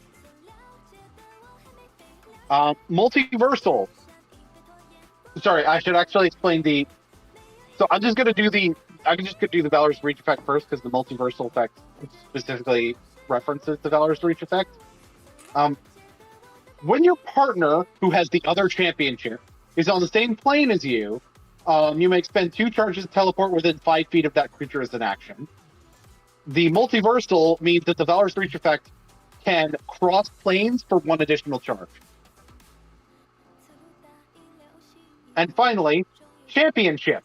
All improvised weapon, including thrown people, deal 1d6 damage. If the damage die is already higher for you, increase it by 1 stage, d6 to d8, d10, d12, up to d20.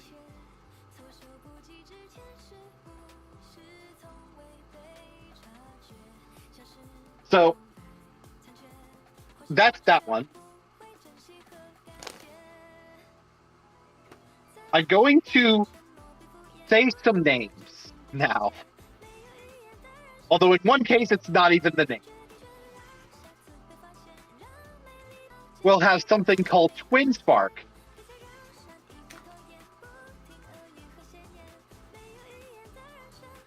Gamataki will have an as of yet unnamed legacy weapon.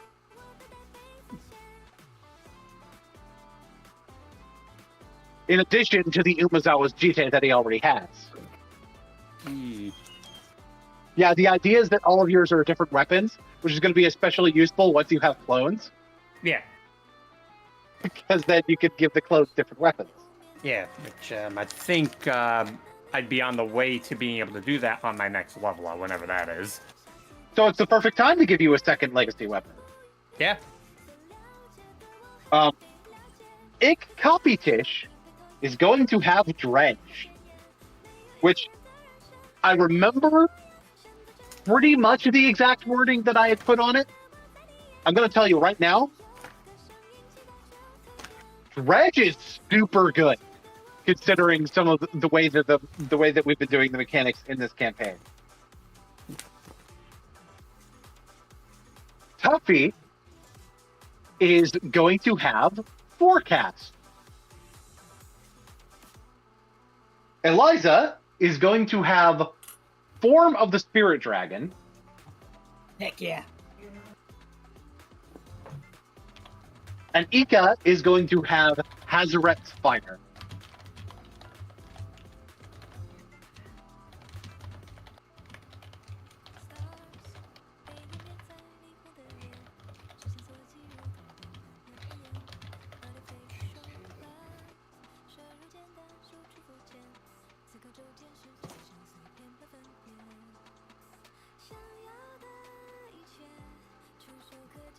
Durgan Fire go burr.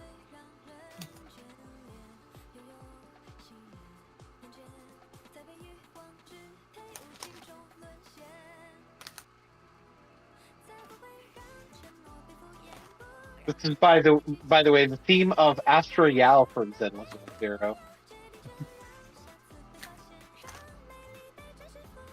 It do be a vibe. Yeah. Which unfortunately I can't really fucking, because playing that game on phone is even more of a disaster than playing Genshin on phone. And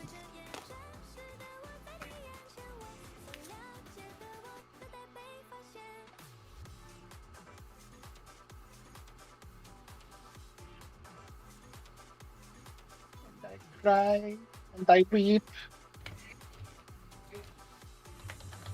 Do not worry, Boone. We are almost there getting you a new computer. Yeah.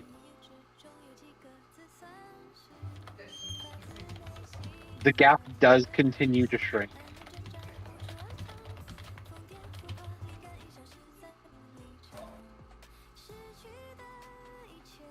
Girl, we just got past. Got past the halfway mark.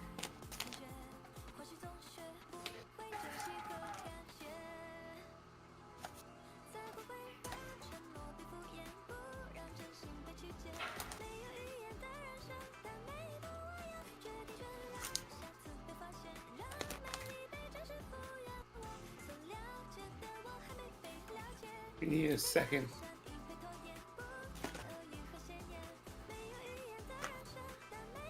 we need to get past the next halfway mark. So we're at what? 260 now? Yeah. So that would be a 200 and...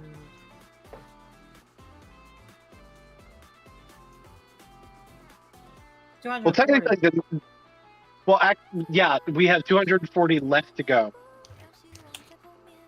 So let's get to 380.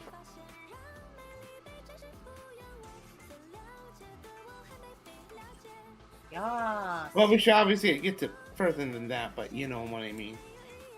Mm-hmm.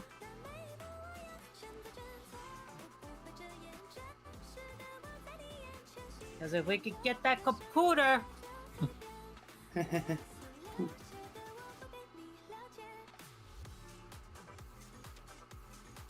We can get that to happen as Jover for you bitches. Indeed.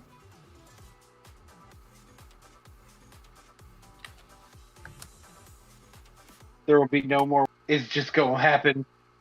if somebody donates right now, I will let the cast bully me even more. Mind you, we probably still will. It's just that Jen will let us. Mm-hmm. And I will not say a word about it.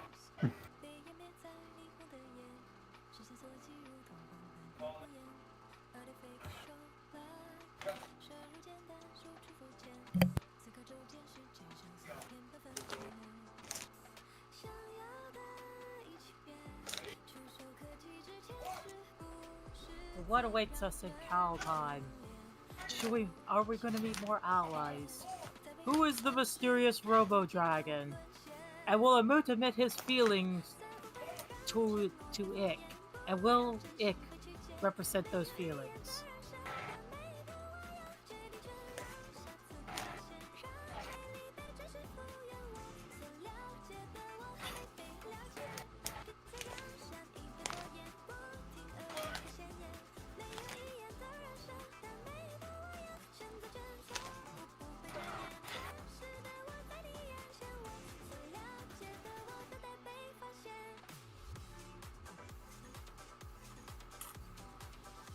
Yeah, does anybody in the audience have any questions for us?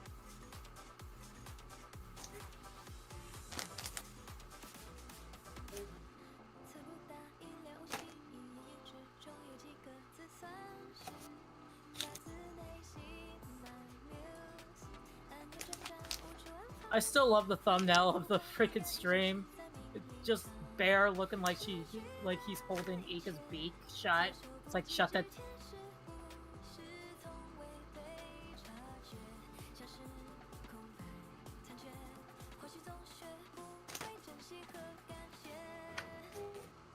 Which actually reminds me of like near the beginning we had there, like I think it was Zyda that was like, "You're the Azorius Cups that beats everybody ass."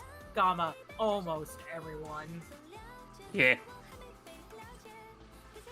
And then a couple sessions later, it's like, "It's okay not to trust Kentucky." I heard that. It's true, I did.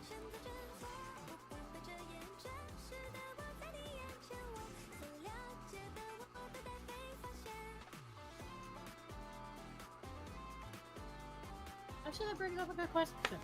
What is everybody's favorite RP moments in this campaign so far?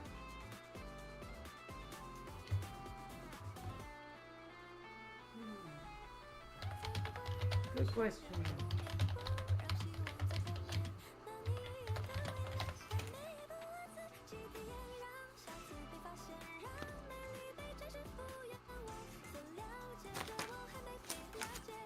I think there's a few things that I like. I think for one, I think when Tuffy met Venzer was pretty damn fun. Oh, the milk thing. Yeah.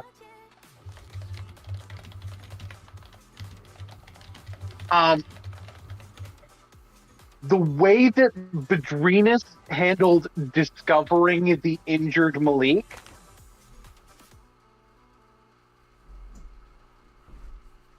was cool.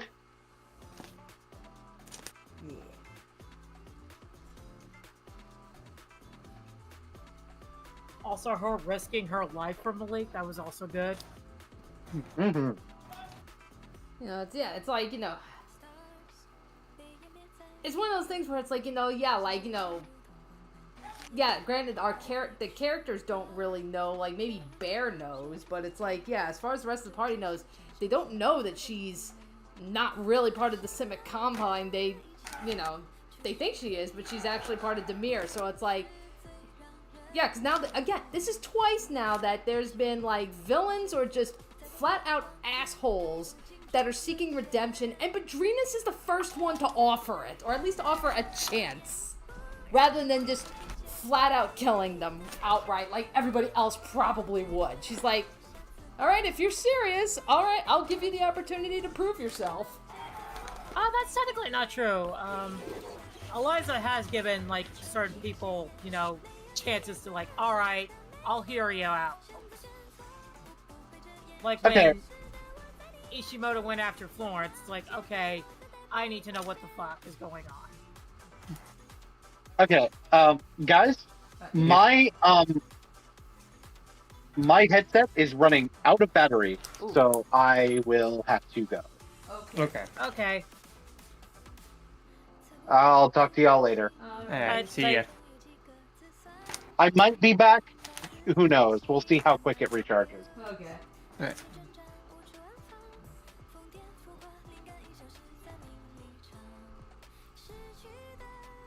Alrighty. Okay, so now that Boone is down. I guess, is there anything else regarding Ravnica that we want to talk about? I'm just hoping we'll get back to this very soon. Yeah. And I am hoping that, I can't wait to see what Boone has in store for us. That should definitely be fun. And hoping God Bataki's luck turns around.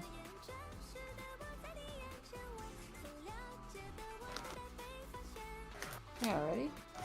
Okay, yeah. So then it's like, and then yeah, just as a reminder, folks, about 2 weeks from now, so February 4th, like that week, that's gonna be the next D&D week. So February 4th is when we're going back to our Tuesday nights with Strixhaven. And then that following Saturday, to the 8th, will be, yeah, when we come back to Ravnica.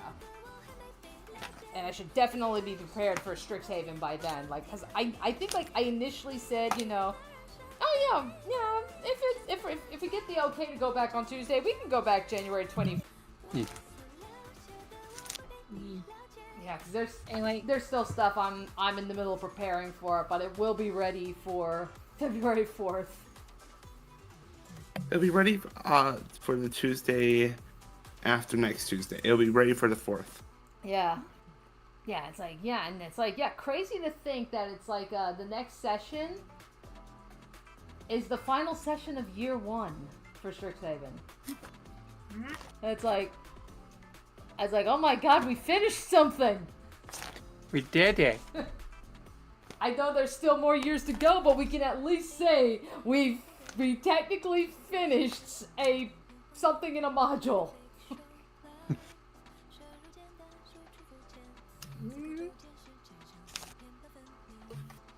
Oh, and 5 more days will be my birthday. Yay! Yay, happy birthday!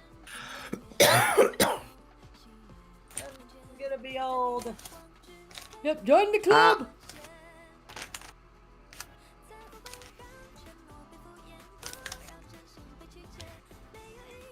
Alrighty, so I guess, is there anything else we want to talk about, or shall we just go on ahead and end the stream? Unless you want to do some recapping on Strix, but we'll save that for that. Yeah. session recap. Yeah, cause yeah, I want to save the Strixhaven recap stuff for when we do the recap stream, which will be towards the end of February. Yeah. Nothing else, so. Okay, alright, well in that case, Alright, well. yeah, so this, like, impromptu recap chill stream, you know, considering everything that's going on. Like we said at the beginning of the stream, and as you can see on the stream, if you want to donate to help Boone fix his computer, there is a link in the description of this video to his PayPal.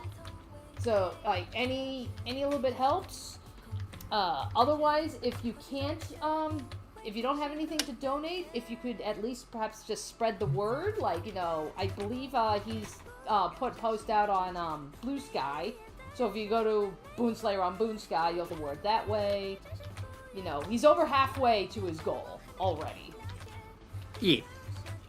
Yep, so any little bit helps. The sooner he gets some funding, the sooner he gets to, you know, getting back up on his feet. Yep.